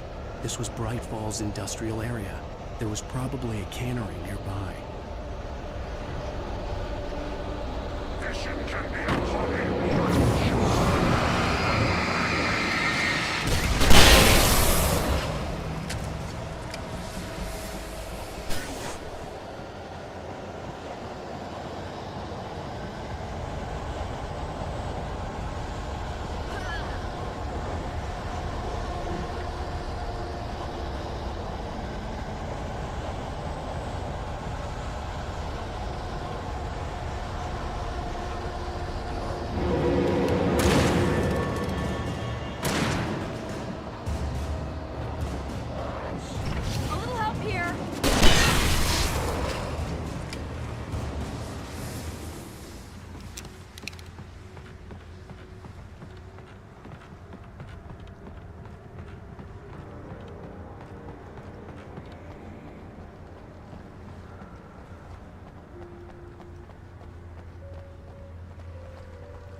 on explanations, you know.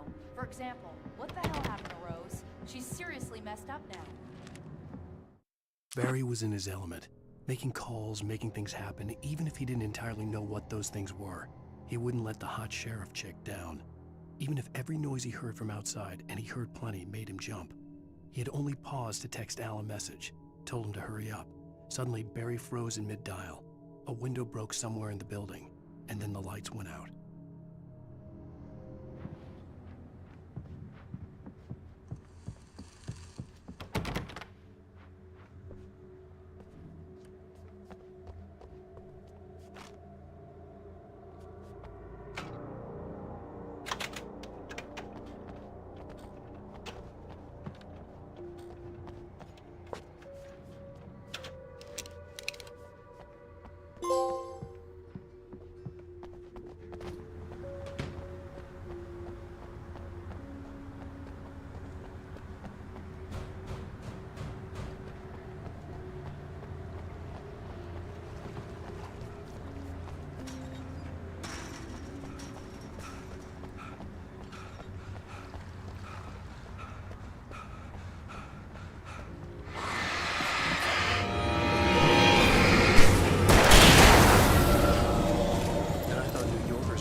You have the right to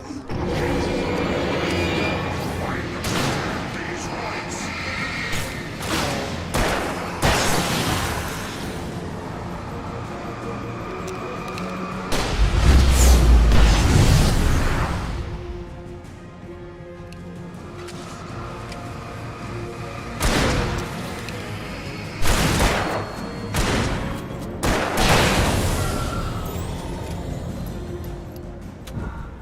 So far, so good, Wake.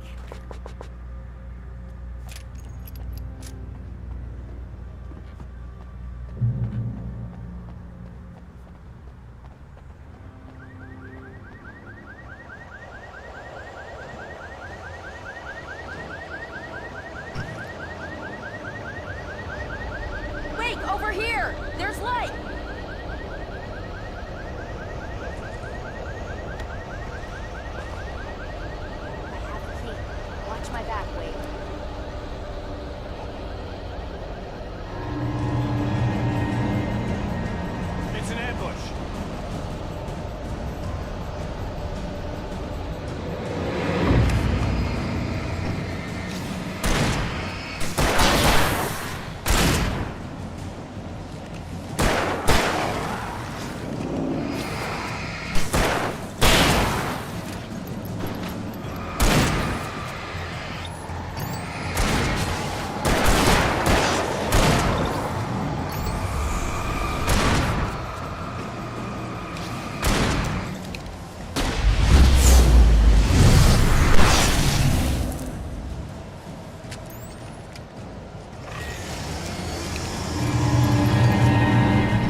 someone's messed with the fuse box here, but you should be able to jury-rig it while I find the keys.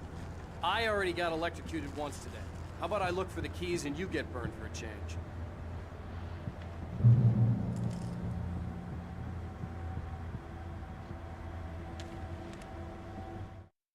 The darkness that wore Barbara Jagger's face was furious. The story in the manuscript had been making it stronger all the time, but now the light had set the writer free and hurt it, weakened it. It was only a matter of days before the dark presence would be strong again, but meanwhile, it would be difficult to recapture the writer.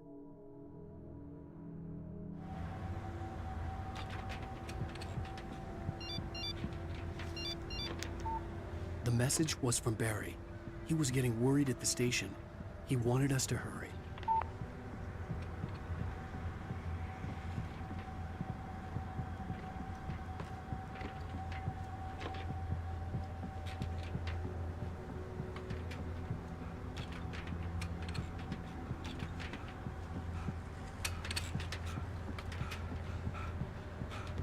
The keys aren't upstairs, Wake. I'm just gonna take a quick look.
Okay, Sheriff, I got the keys.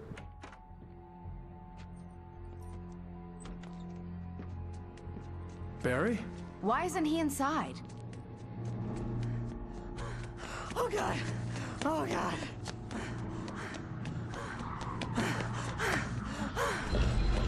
Barry! Look out! Barry, move!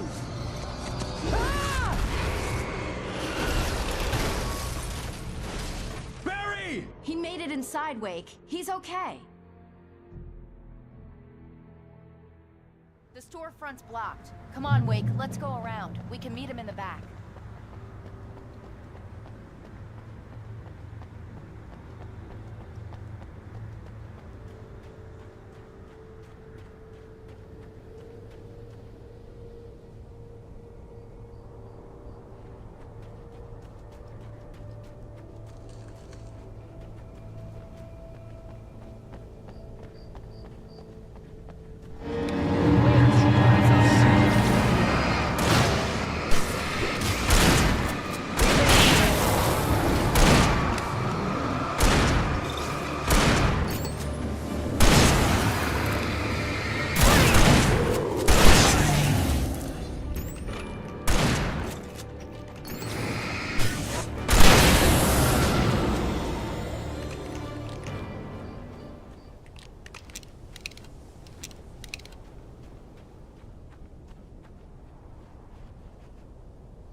We can make it through the bookstore. Wheeler should be waiting for us in the backyard. Keep the hell down or I'll call the sheriff.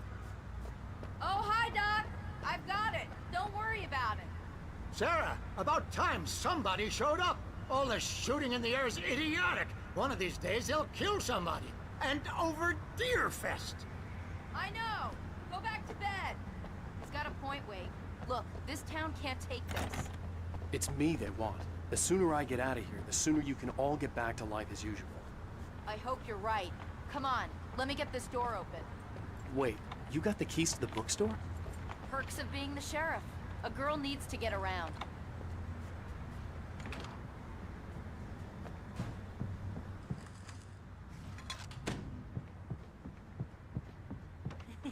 They're really taking advantage of your presence here, Wake. I heard they're selling a lot of your Alex Casey books. Right now, I'm not a big fan of my own writing.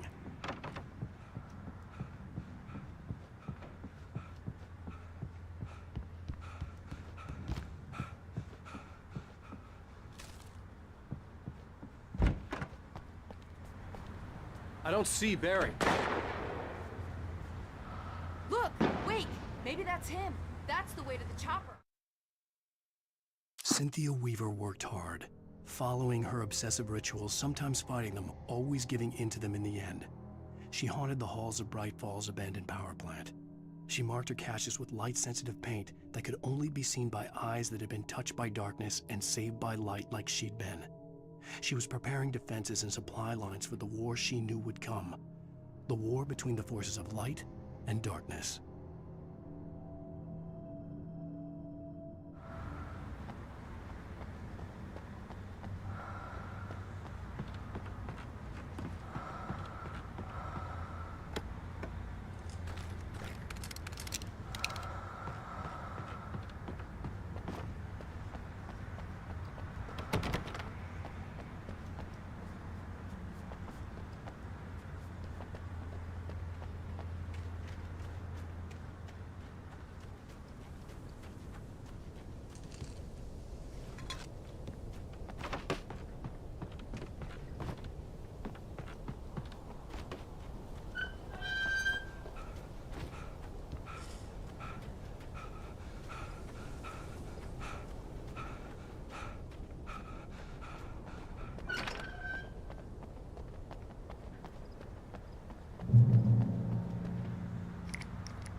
Barry got back to his feet inside the Bright Falls General Store and dusted himself off. Right next to the cans of baked beans was a locked case filled with flare guns, and yet here was a conveniently placed barrel of crowbars. Barry's smile widened as he realized that this was the classic movie scene where the hero had to gear up and arm himself to the teeth. Barry threw himself into the role.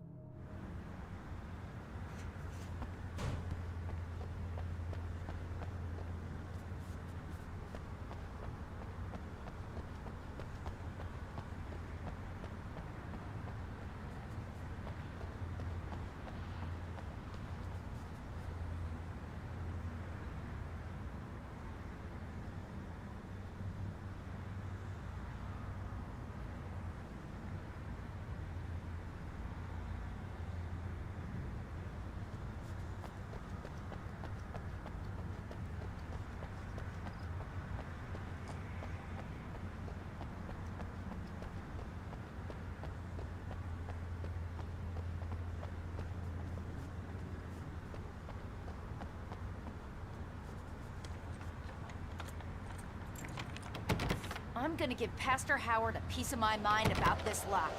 I told him to get it fixed. Let's go, Weaver. Let's take a break.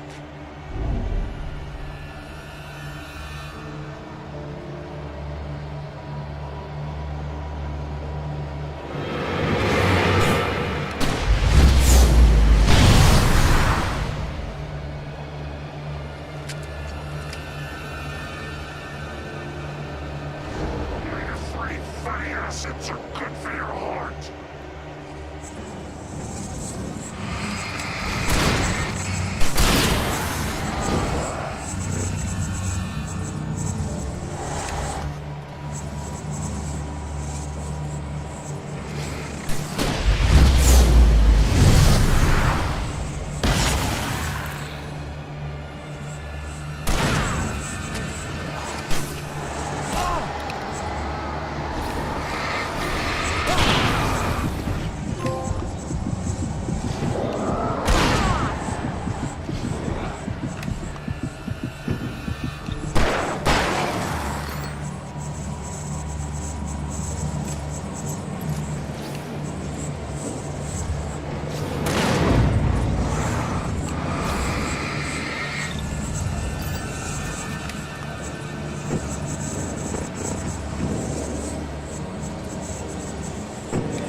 It's open. Let's go, Wake.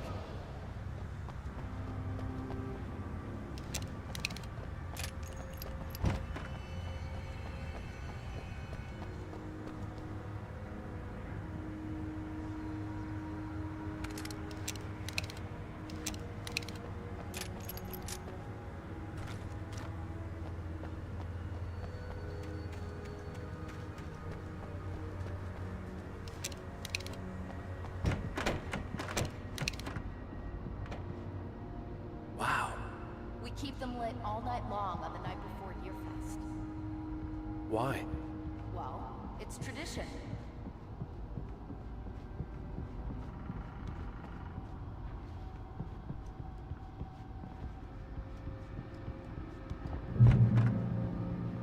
We're almost there. We'll have to go through the basement to get to the parking lot.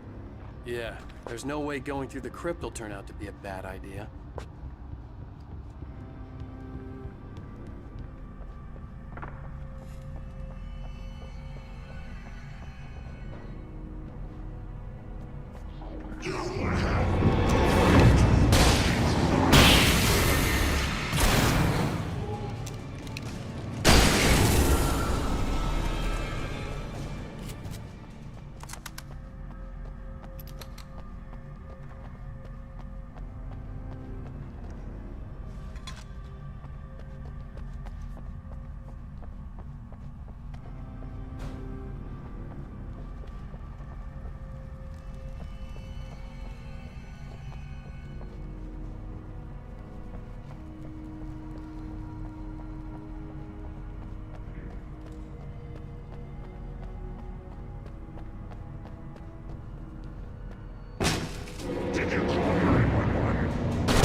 Guess that one saw the light, huh? You didn't like that one? A tough audience. Well, I got plenty more. What are the Christmas lights for? Protection, man. Like garlic against vampires. Vampires. The helicopter's just across the parking lot and up the hill. Come on!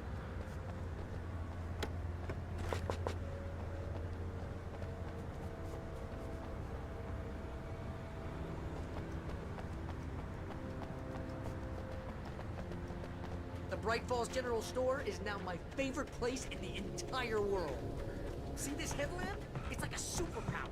I can just look at one of those things and they die. It's my flaming eye of Mordor. I wish I didn't say that. Alice had screamed until she had no voice left to scream. Around her, the darkness was alive. It was cold and wet and malevolent and without end. She was a prisoner, trapped in the dark place. The terror would have burned her mind out, but one thing made her hang on. She could sense Alan in the dark. She could hear him. She could see the words he was writing as flickering shadows. He sensed her too. He was trying to work his way to her. Yeah. Hey, I want a headlamp. Last one. Bastard.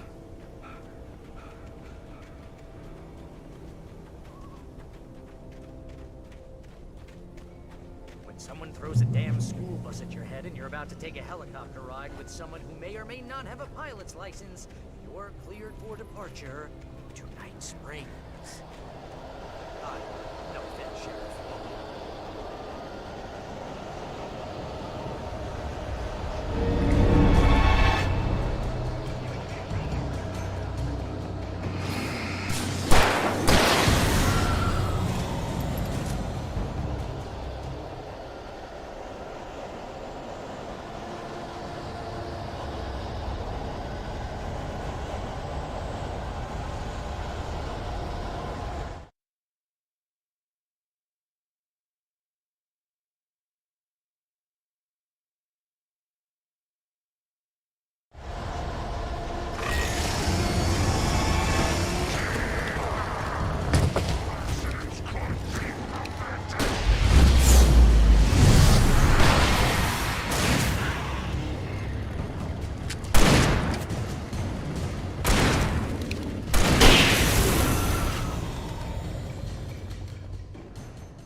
excuse for this.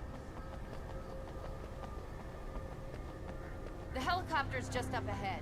I'll need a while to prep for takeoff. Don't take too long. I want to get out of here.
put an end to this. Just get me to Weaver, Sheriff. You're taking a big chance on a local crazy lady, Al.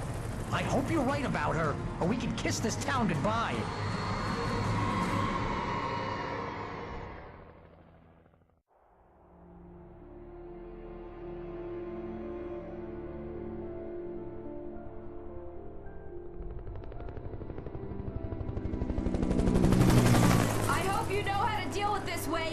I guess you New Yorkers are used to rough situations like this. Right. The city's a war zone. King Kong, mutant alligators, and Alex Casey shoots the place up every weekend. Look, I never even carried a gun until a couple of days ago. Well, my dad used to be a cop there. Tells some pretty wild stories. Stuff like this? No, just normal bad stuff. Kinda like your books, Wake. I used to tease Dad that he was just like Alex Casey. You've read me. Oh, sure.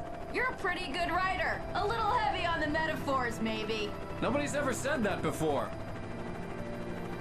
We're coming up on the power plant. See the lit building over there? And that's the dam further up the river. I can't land here. I'll take her down the road across the river. Just get me there, Sheriff.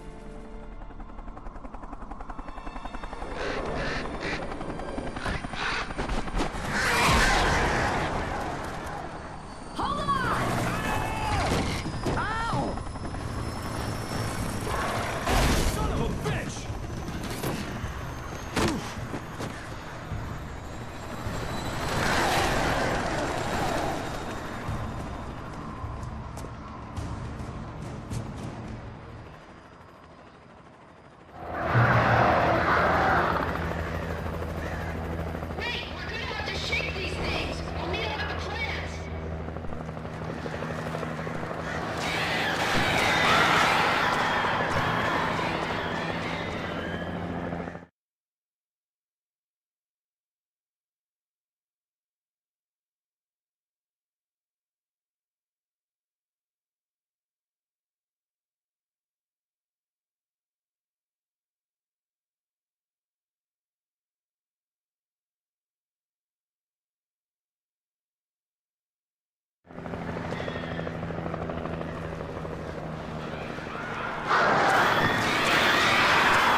Something about the chain for the door to open.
and here's a new song from a band that they always remind me of our local rock legends, the Old Gods.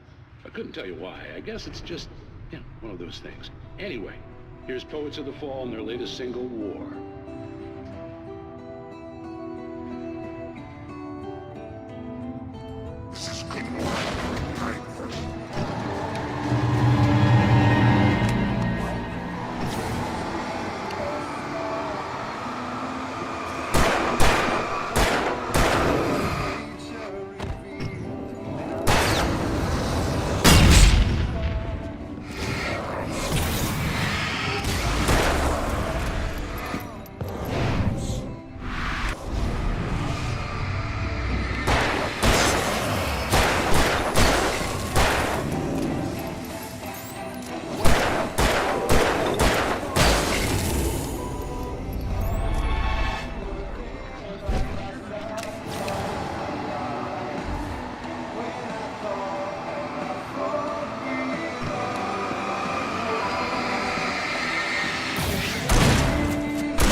The power plant glowed in the night. It was close, but I had to find a way across.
The story I had written in the cabin had come true.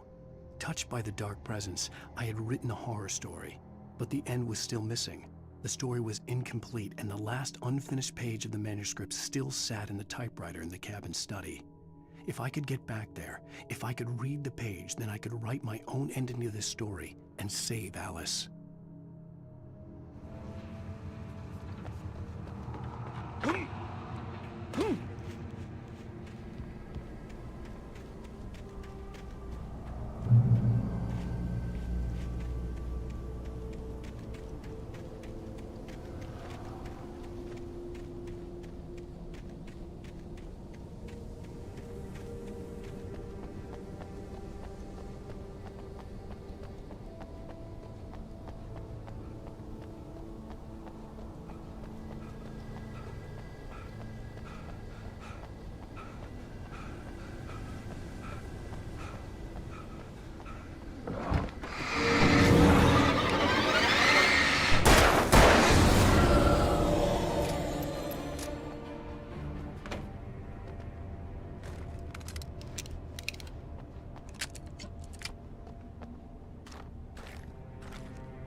I recognized the logo on the power plant sign.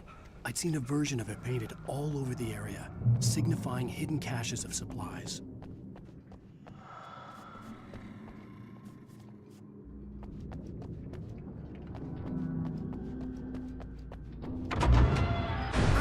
Hold it right there! Miss Weaver! Cynthia! I'm a friend! Prove it! You knew Zane! Thomas Zane! You're the Lady of the Light in the song! You can help me! About time! Young man, I've been waiting a very long time for you.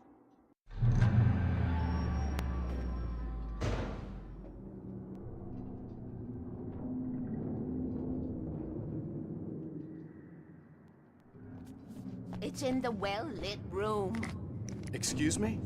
What you'll need to drive the darkness back. The well-lit room is at the dam. I built the room to keep it safe.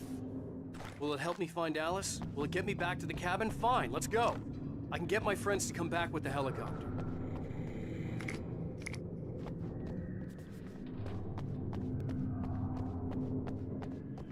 Oh, we won't go outside. Never at night. That's rule number 1. You've been breaking the rules, young man, and where has that gotten us, No, I have a secret route, a lit route, an old water pipe. Something was damaged at the transformer yard. It's draining all the reserve power. Without it, the pipe will go dark. The power to the yard must be cut. Let me guess. You want me to do it? Young man, you're the one who likes to break the rules. I can't be outside in the dark. The kill switch is outside.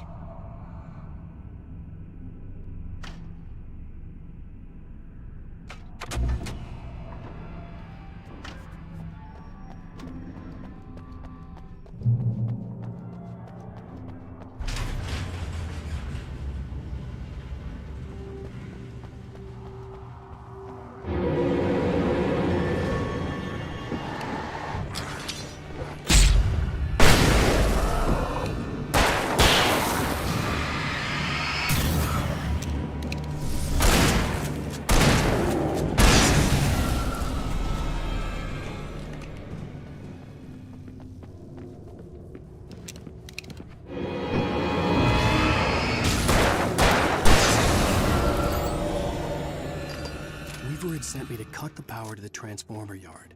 I was willing to do grunt work for her to get her to help me. I hoped Weaver was dependable. I'd stumbled into this crazy world a little over a week ago. She had been living this insanity for decades.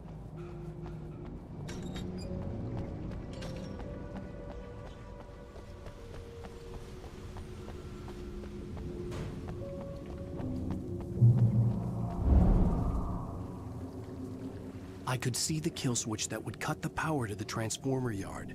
Now I had to find a way to reach it.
Designs these things.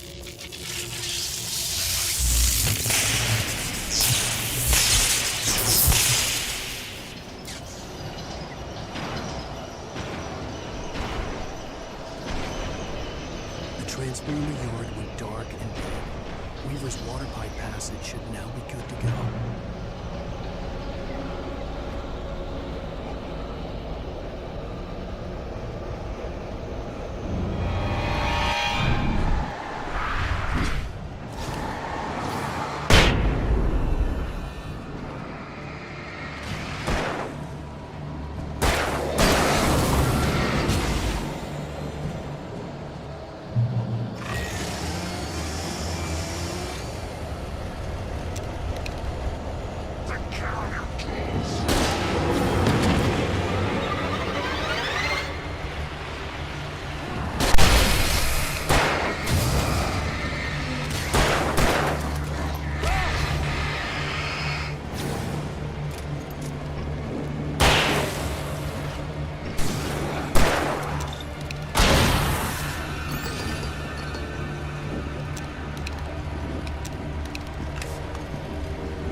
This way, young man. Follow me. Come, come. The pipe's empty now. We're ready to go. This way. We need to go. I knew them both, Tom and Barbara. I had such a crush on him. Such a beautiful man. I was jealous. There was a part of me that was maybe a little glad when she had the accident.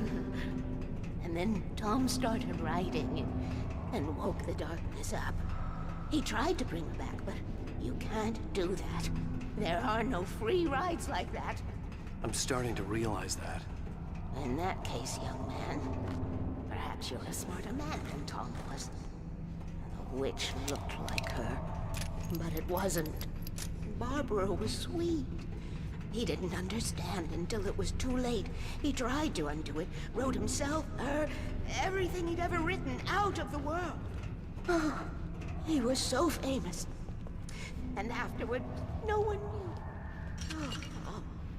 He left only one thing behind in my care, in case it happened again. Insurance. He trusted me. Or perhaps used me a little. Tom knew how I felt. Knew I wouldn't refuse him. I built the well-lit room and put it there. It's been waiting for you. We are characters trapped in a story, and none of us will survive to see the end of it if the darkness isn't stopped. She'll twist the story to her own dark ends. How do you know all this? Tom, that's the way he wrote it. He still talks to me, you know, in television, from beyond, from below. We have both been touched by the darkness, young man. He saved us both with light, but the darkness stays with you. Leaves us stay. This pipe will take us directly to the well-lit room. Okay, I need to call my friends, tell them where we're going. Hello? Al! Barry, we're headed to the dam in one of the pipes. Meet us there. Okay, I'll tell Sarah. It's Sarah now? Whoa! No! For the sweet love of... Barry! Barry! We gotta go see if they're okay. They're probably dead. You must reach the well-lit room. This is no time to be a selfish idiot. That's my best friend!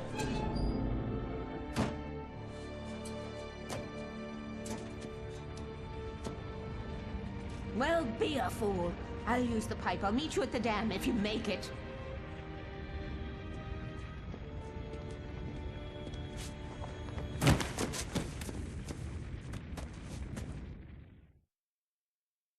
At least I didn't have to worry about her. She knew how to stay safe.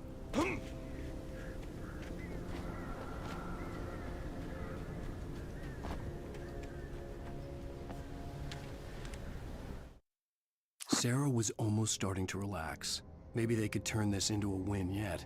Suddenly, there was a piercing sound, like a table saw gone wild, as 100 birds made out of shadows swarmed into the rotor.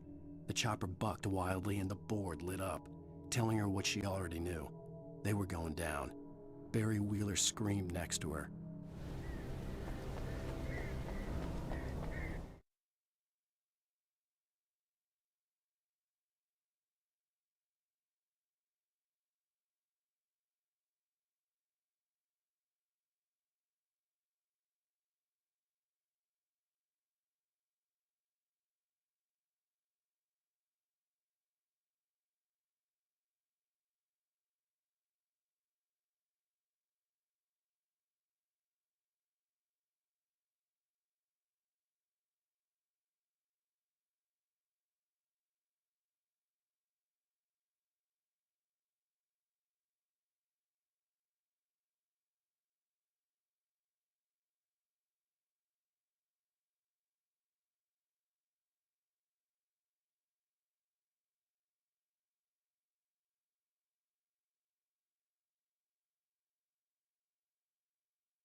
Sheriff Breaker!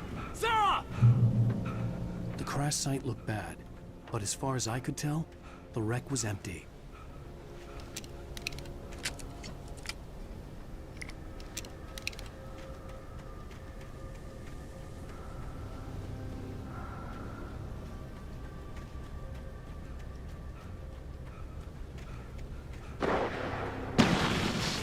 Barry!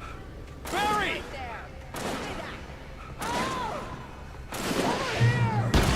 Hang in there, I'm coming!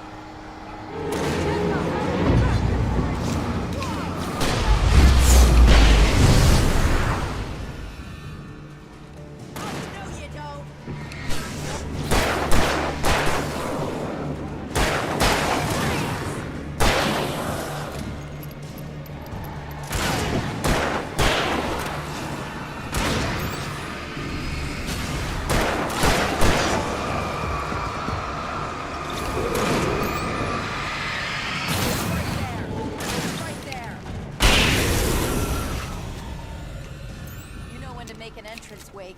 We were ready to make like Butch Cassidy and the Sundance Kid. I have a different ending in mind. Yeah, I'm fine. Thanks for asking. I knew you'd be all right. How's that? The Flaming Eye of Mordor? Weaver will meet us at the dam.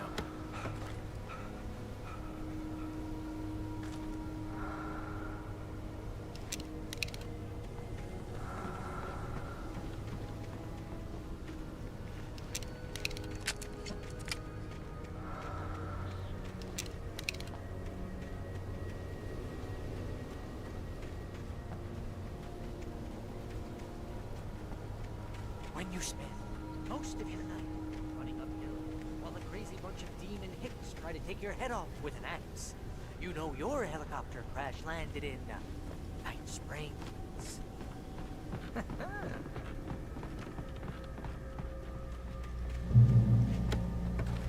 Oh.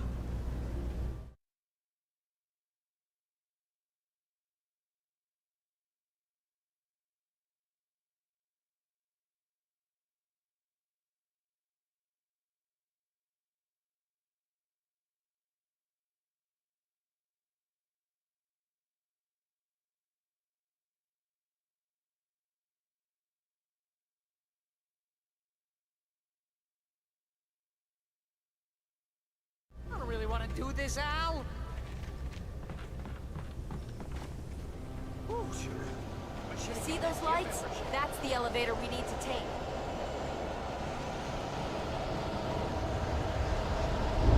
You kills me.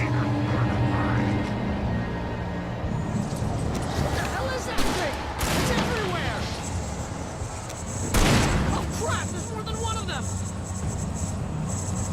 Nothing moves like that. It's impossible. Al! Do something! He's too fast. I can't get a shot. There! No, there! Al, they're all over the place! How many of them are there? Where'd that one go? Ah, this can't be happening!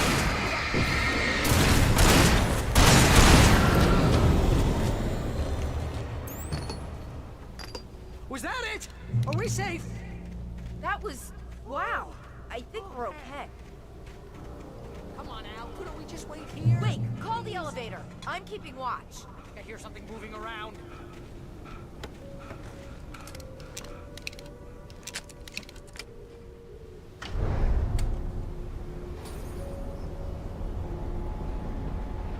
Heads up! Here they come! Oh no! Oh no!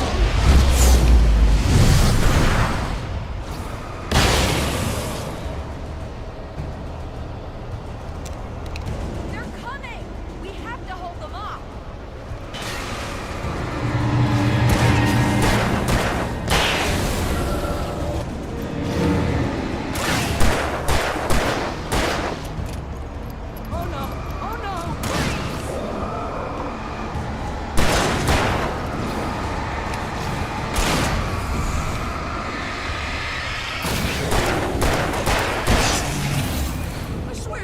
slowest elevator in the world.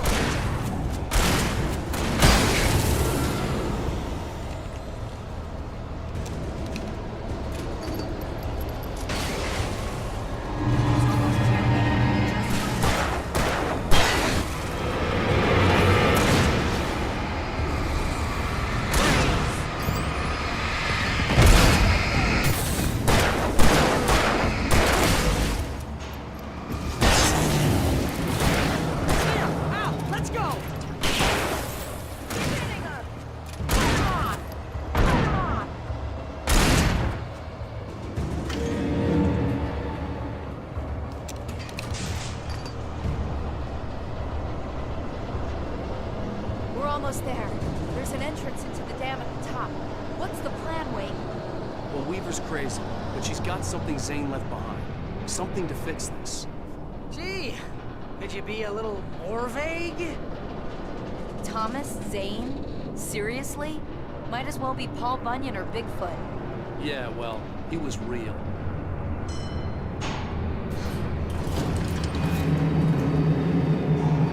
Let's be careful, okay? Jeez, I hate this.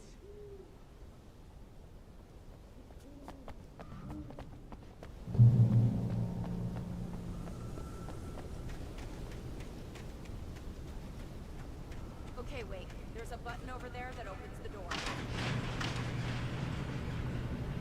I think something's broken. Hold the button down so we can get in.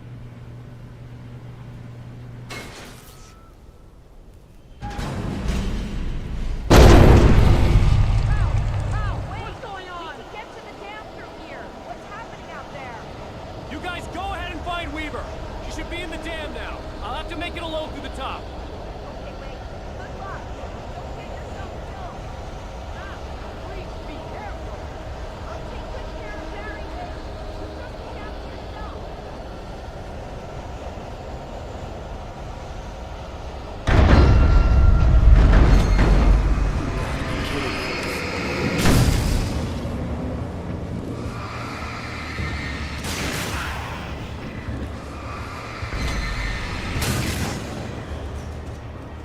Boy. Thomas Zane knew he had to remove all that had made this horror possible, including himself.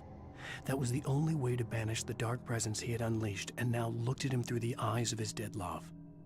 But he also knew that despite his best efforts, it might someday return.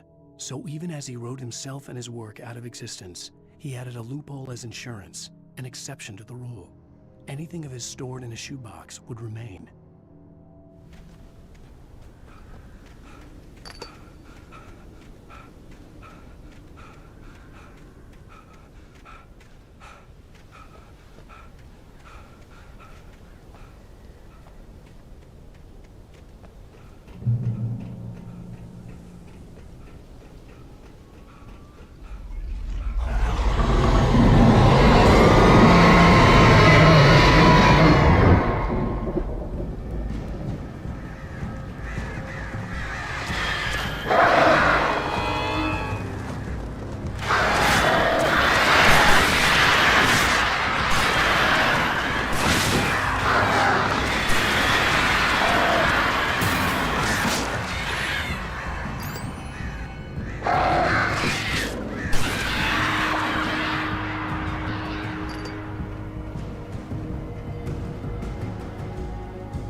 I was ridiculously outnumbered.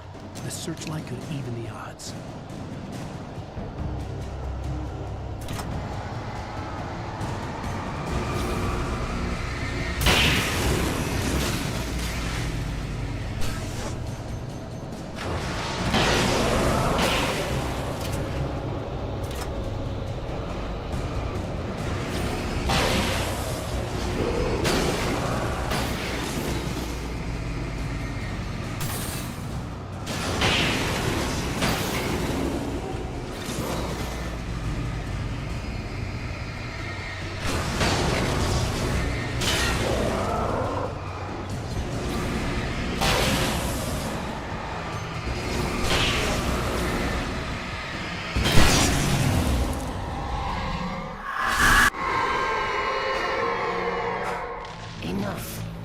go no further.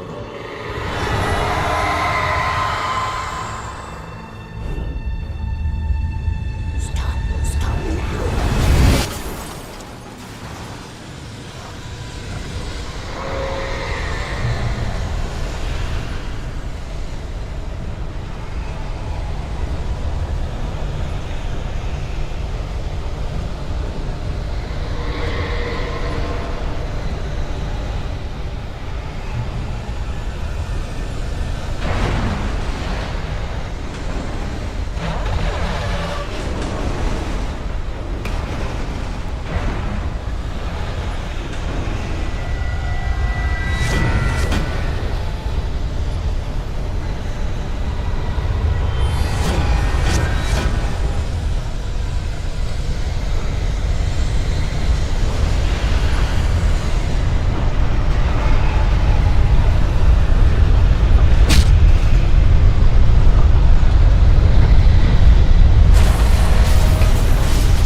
We're safe here. I have looked after the well-lit room for many, many years now. There is no shadow in the well-lit room. The power is fail-safe, and all the bulbs are numbered and changed regularly based on their make and model. Right.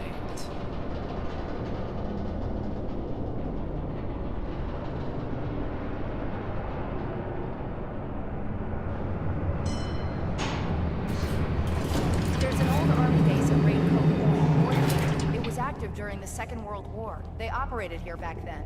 They must have built this. Yes, they did. It's my place now.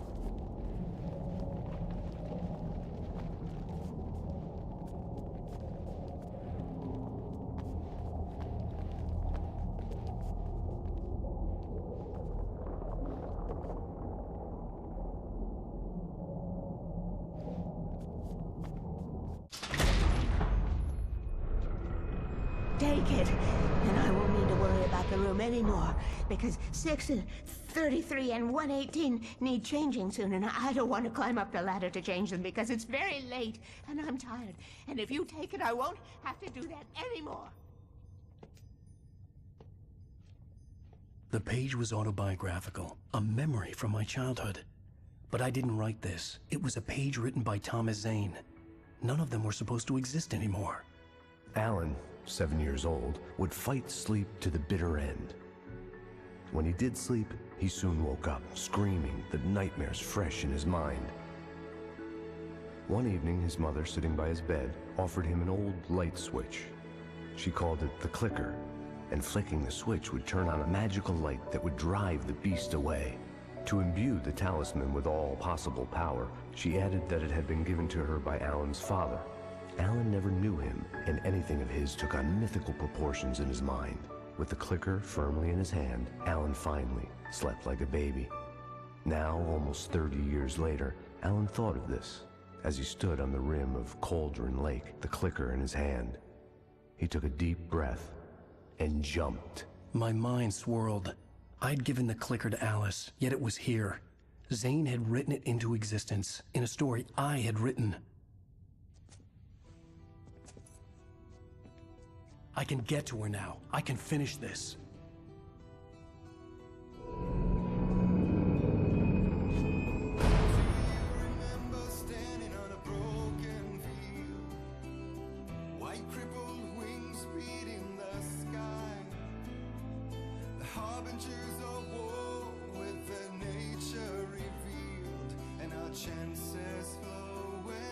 Previously on Alan Wake, I wrote a horror story that has come true. Thomas Zane did the same in the 70s. You will go no further. If I continue like the Dark Presence wants me to, the story I'm writing won't save Alice.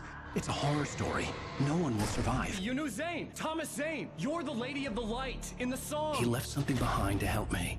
The clicker. Alan thought of this as he stood on the rim of Cauldron Lake, the clicker in his hand. He took a deep breath and jumped. I can get to her now. I can finish this.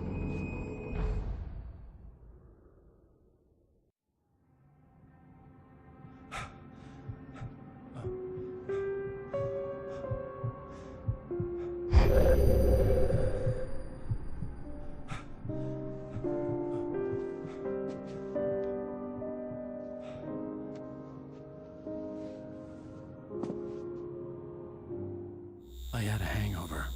My head was about to explode and the light hurt my eyes. I needed my sunglasses and painkillers to dull the pain.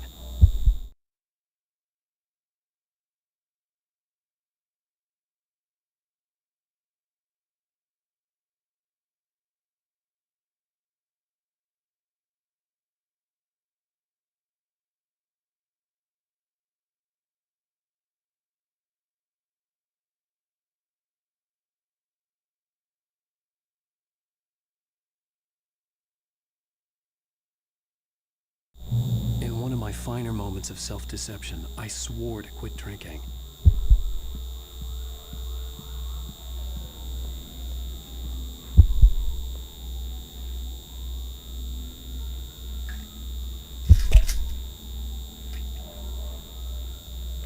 The pills worked fast.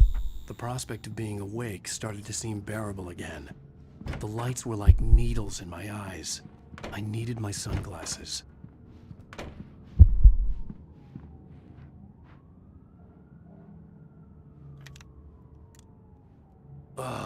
The sunglasses made the world look bearable. Now I could keep my eyes open without feeling like a vampire in the sun.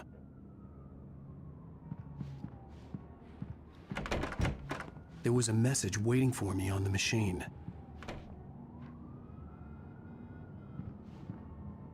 You have one new message. Al!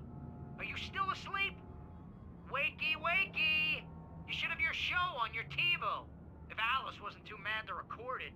As she called me earlier and really chewed me out. Yeah, we went a little overboard last night. But parties are a part of this business. Al, look, I'm saying this as your friend. She's not doing your career any favors by trying to run your life like that, okay? I'll talk to you later, Al. Watch the show!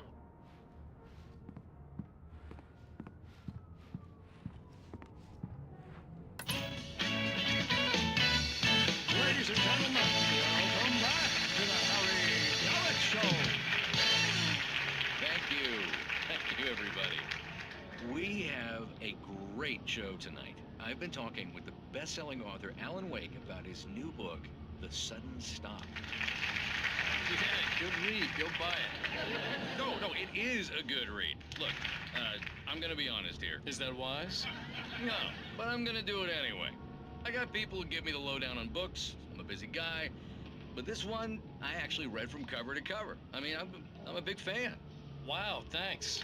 Now, this might be a spoiler for those who haven't read the book yet. Based on the sales figures, the 2 people out there who haven't read the book yet. But this last book is all about the death of the main character, the hard-boiled New York detective, Alex Casey. Now, there's been a lot of outrage about this. Why the hell did you kill Casey? What the hell were you thinking, man? Good riddance. No, seriously though. 7 years and 6 books is a long time. He was a gloomy guy to spend all your working hours with, and it was a good run. But it's time to explore new things. My next book will be a departure from the old for me. You selfish bastard, always thinking of yourself. Well, you've certainly given us a lot of entertainment over the years. And now that you mention it, Casey was a gloomy guy. Never had much luck with his love life with the ladies. Was that autobiographical in any way? Yeah, no kidding. Casey's lady friends tended to die on him. With Casey, it was all... Hey, honey. Did you watch the show? I didn't say anything stupid if that's what you want to know. Okay, Grumpy. You want an aspirin or something? Are you gonna start with me about drinking now? You know what? Go back to sleep, Alan.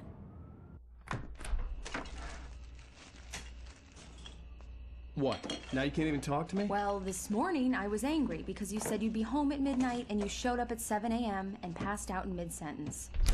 Now I'm over it. Are you angry? This goddamn tour. It's gotten out of hand. Oh, honey. It's almost over, right? We can get back to normal. Then you can start writing again. I'm sorry, honey. Alan, you're not thinking straight. Just take a shower and go back to bed, huh? Yeah, you're right, honey. I'm sorry. Once this is over, let's go away together. A vacation. Just you and me. Some peace and quiet.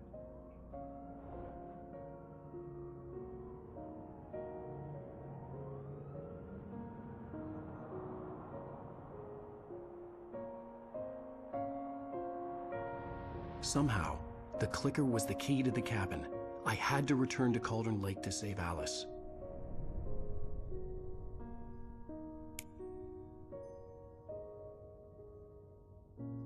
I'm going back to the lake to finish this. I'm going to write an ending to the story in the manuscript on my own terms, to make it all right. Why can't you just write it here?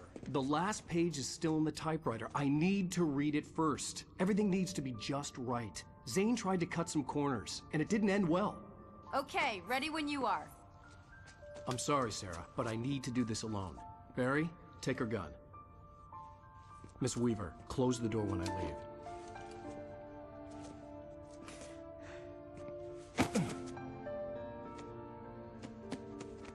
Good luck, Al. See you later.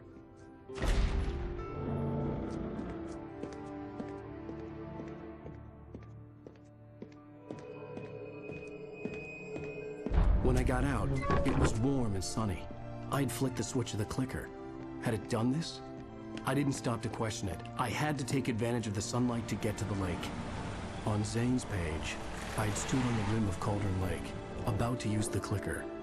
That's where I was headed.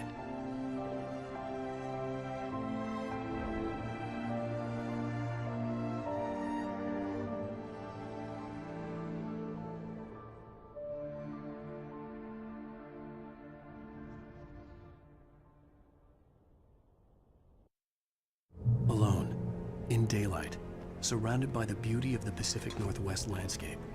It was hard not to let doubt creep in one last time. I could still chalk everything up to a dream, a delusion. I had enough imagination to make up something like this, having been in the cabin all this time, trapped in a story inside my head, gone mad from grief over Alice's death like Hartman had claimed. There would be no way of knowing. I told myself it didn't really matter. My course was set.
There was a link between us, always would be. I could feel its presence.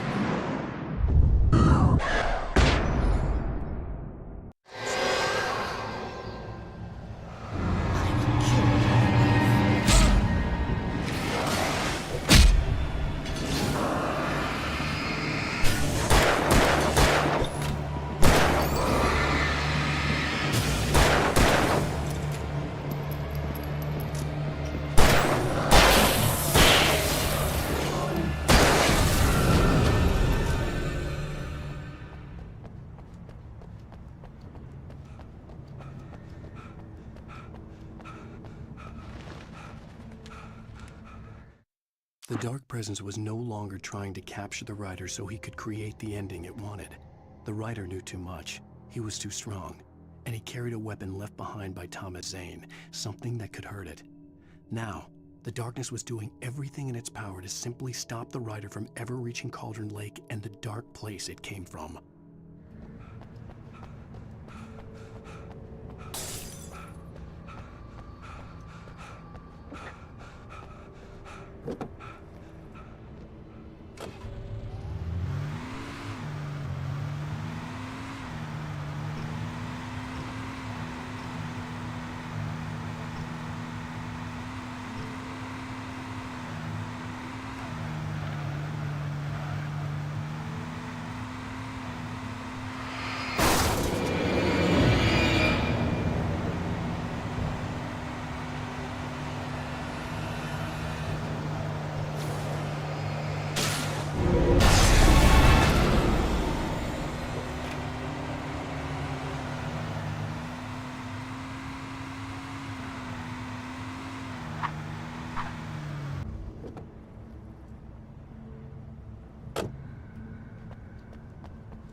This had obviously been the room where Agent Nightingale had stayed when he hadn't been busy harassing me. Look after yourself and your co-workers. Could have fooled me, pal.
The bottom of Cauldron Lake was a graveyard of things the lake had claimed in one way or another over the decades. The Dark Presence brought them up in its wake, scattering the rotten waterlogged hull of an old boat here, the remains of a long-ago crashed airplane there, trees shattered under the impacts. The earth groaned. It didn't even notice.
Zane cut its heart out, but it didn't die.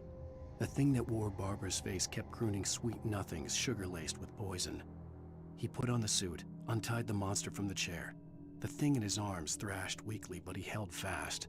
He stepped outside, off the pier, and into the dark water, a sinking pinprick of light descending toward a bottom that never came.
When I told Barry my plan back in the well-lit room, I'd acted as if I knew what I was doing.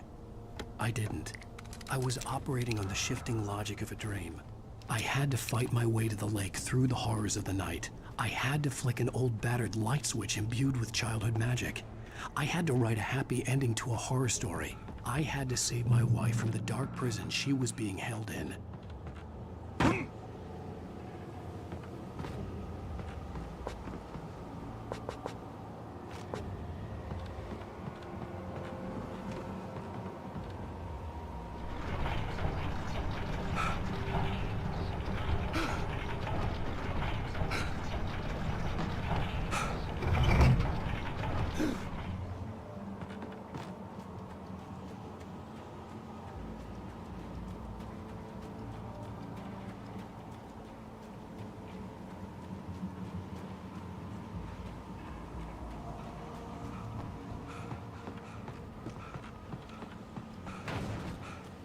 I will never give her to you.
dark place I found myself in was unlike anything I could ever have imagined. It wasn't solid. It flowed. It was conceptual and subjective. For someone else, an artist in another field, it would have been very different. I could sense the story of the manuscript all around me, the words and ideas floating in the air, poised to become real.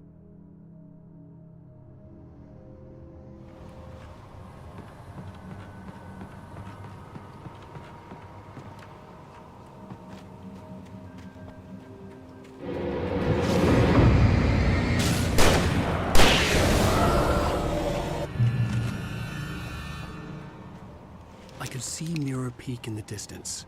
That's where Cauldron Lake was.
I needed to get the generator running.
After Zane had gone, I stood alone in the shifting dream that was the dark place. I had to find a way to the cabin. I'd written myself a way through this place in the manuscript. I followed the idea of a path. I'd written myself across the ocean that blocked my way, and with that, there was a bridge to the island beyond. The idea of the cabin flickered in the underwater darkness. I willed the cabin to be real, and it was.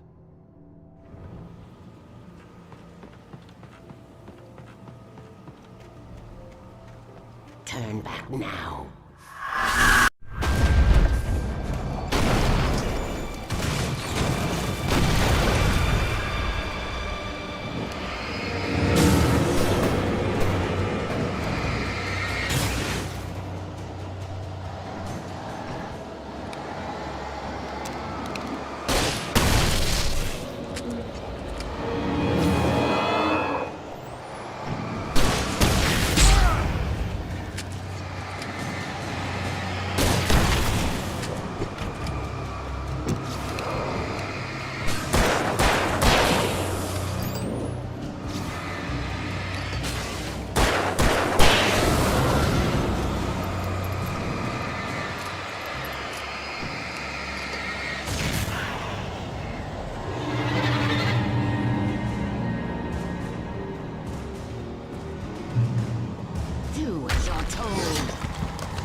Alice never loved you.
Baby, you were having a bad dream.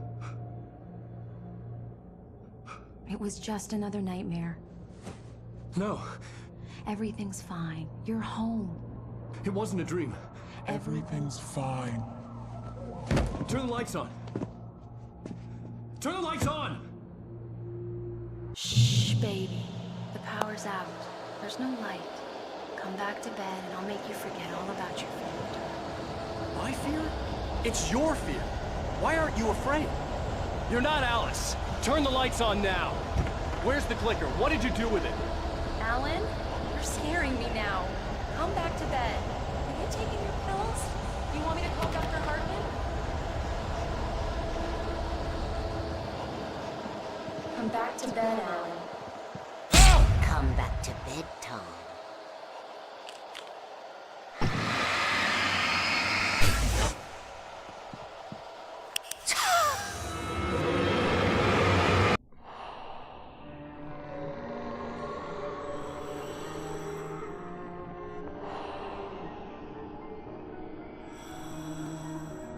You must find your way to the cabin. It stands in your way. It won't let you pass. It has no heart.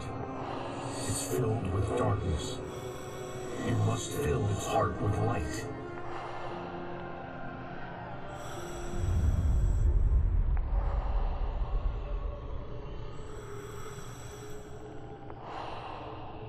Don't mind him. He's Mr. Your friends will meet him when you're gone.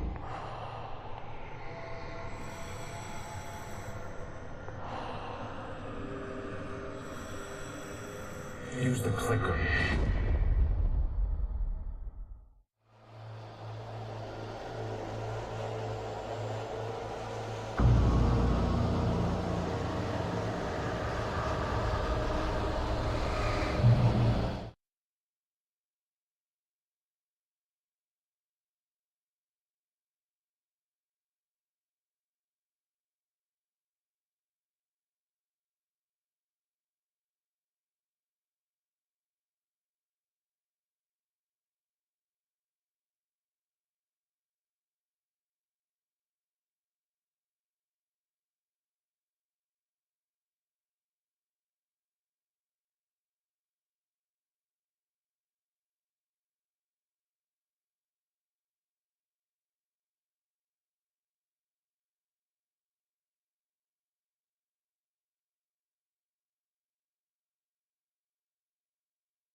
What? I'm leaving you, Alan.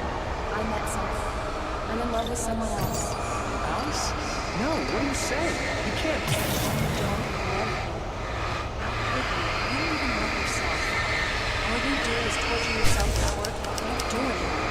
No, I love you more than anything in the world. You're my muse. Who are you? What have you done with my Alice?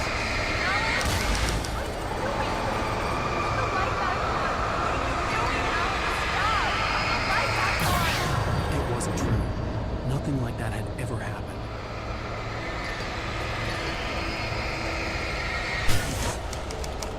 You're not my Barbara. Tom, let me go. I promise to be good. Please, untie me, you naughty boy. I will help you get your masterpiece. I will love you forever. No, you're not Barbara Jagger. I made a terrible mistake. I should have never written you back. You came back wrong. Your heart is filled with darkness. Put that knife away, Thomas. Put it down. Heart is filled with darkness, huh? Cut it out. Take me back to the depths of creation.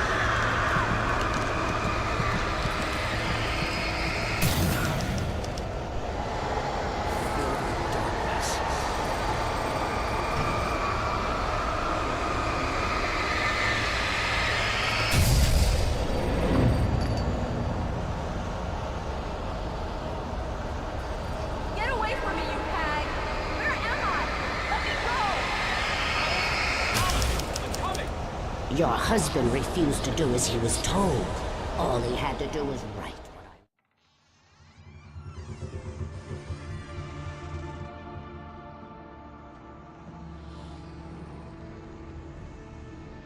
Now you will never get her back.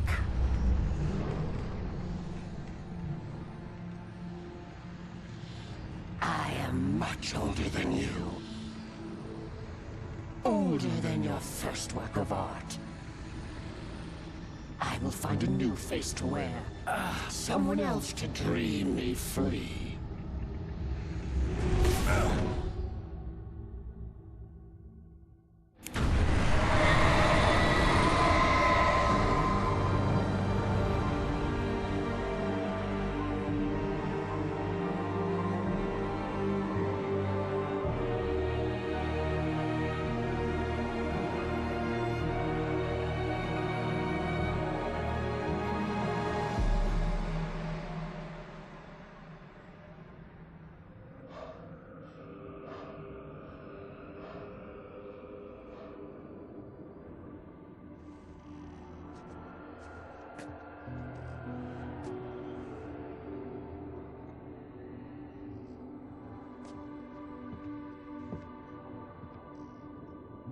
I could feel Alice's presence close by.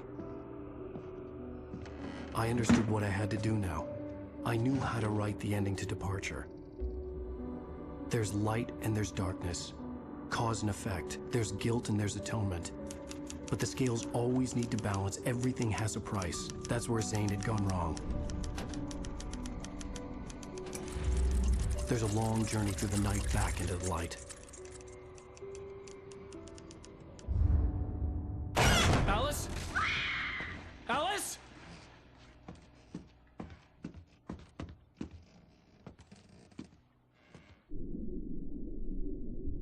Oh no!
It's not a lake.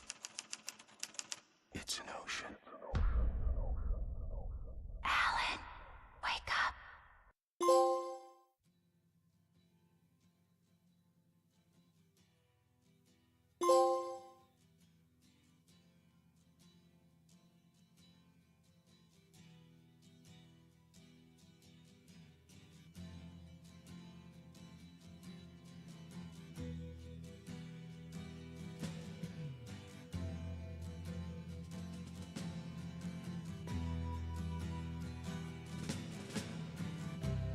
Ground control to Major Tom.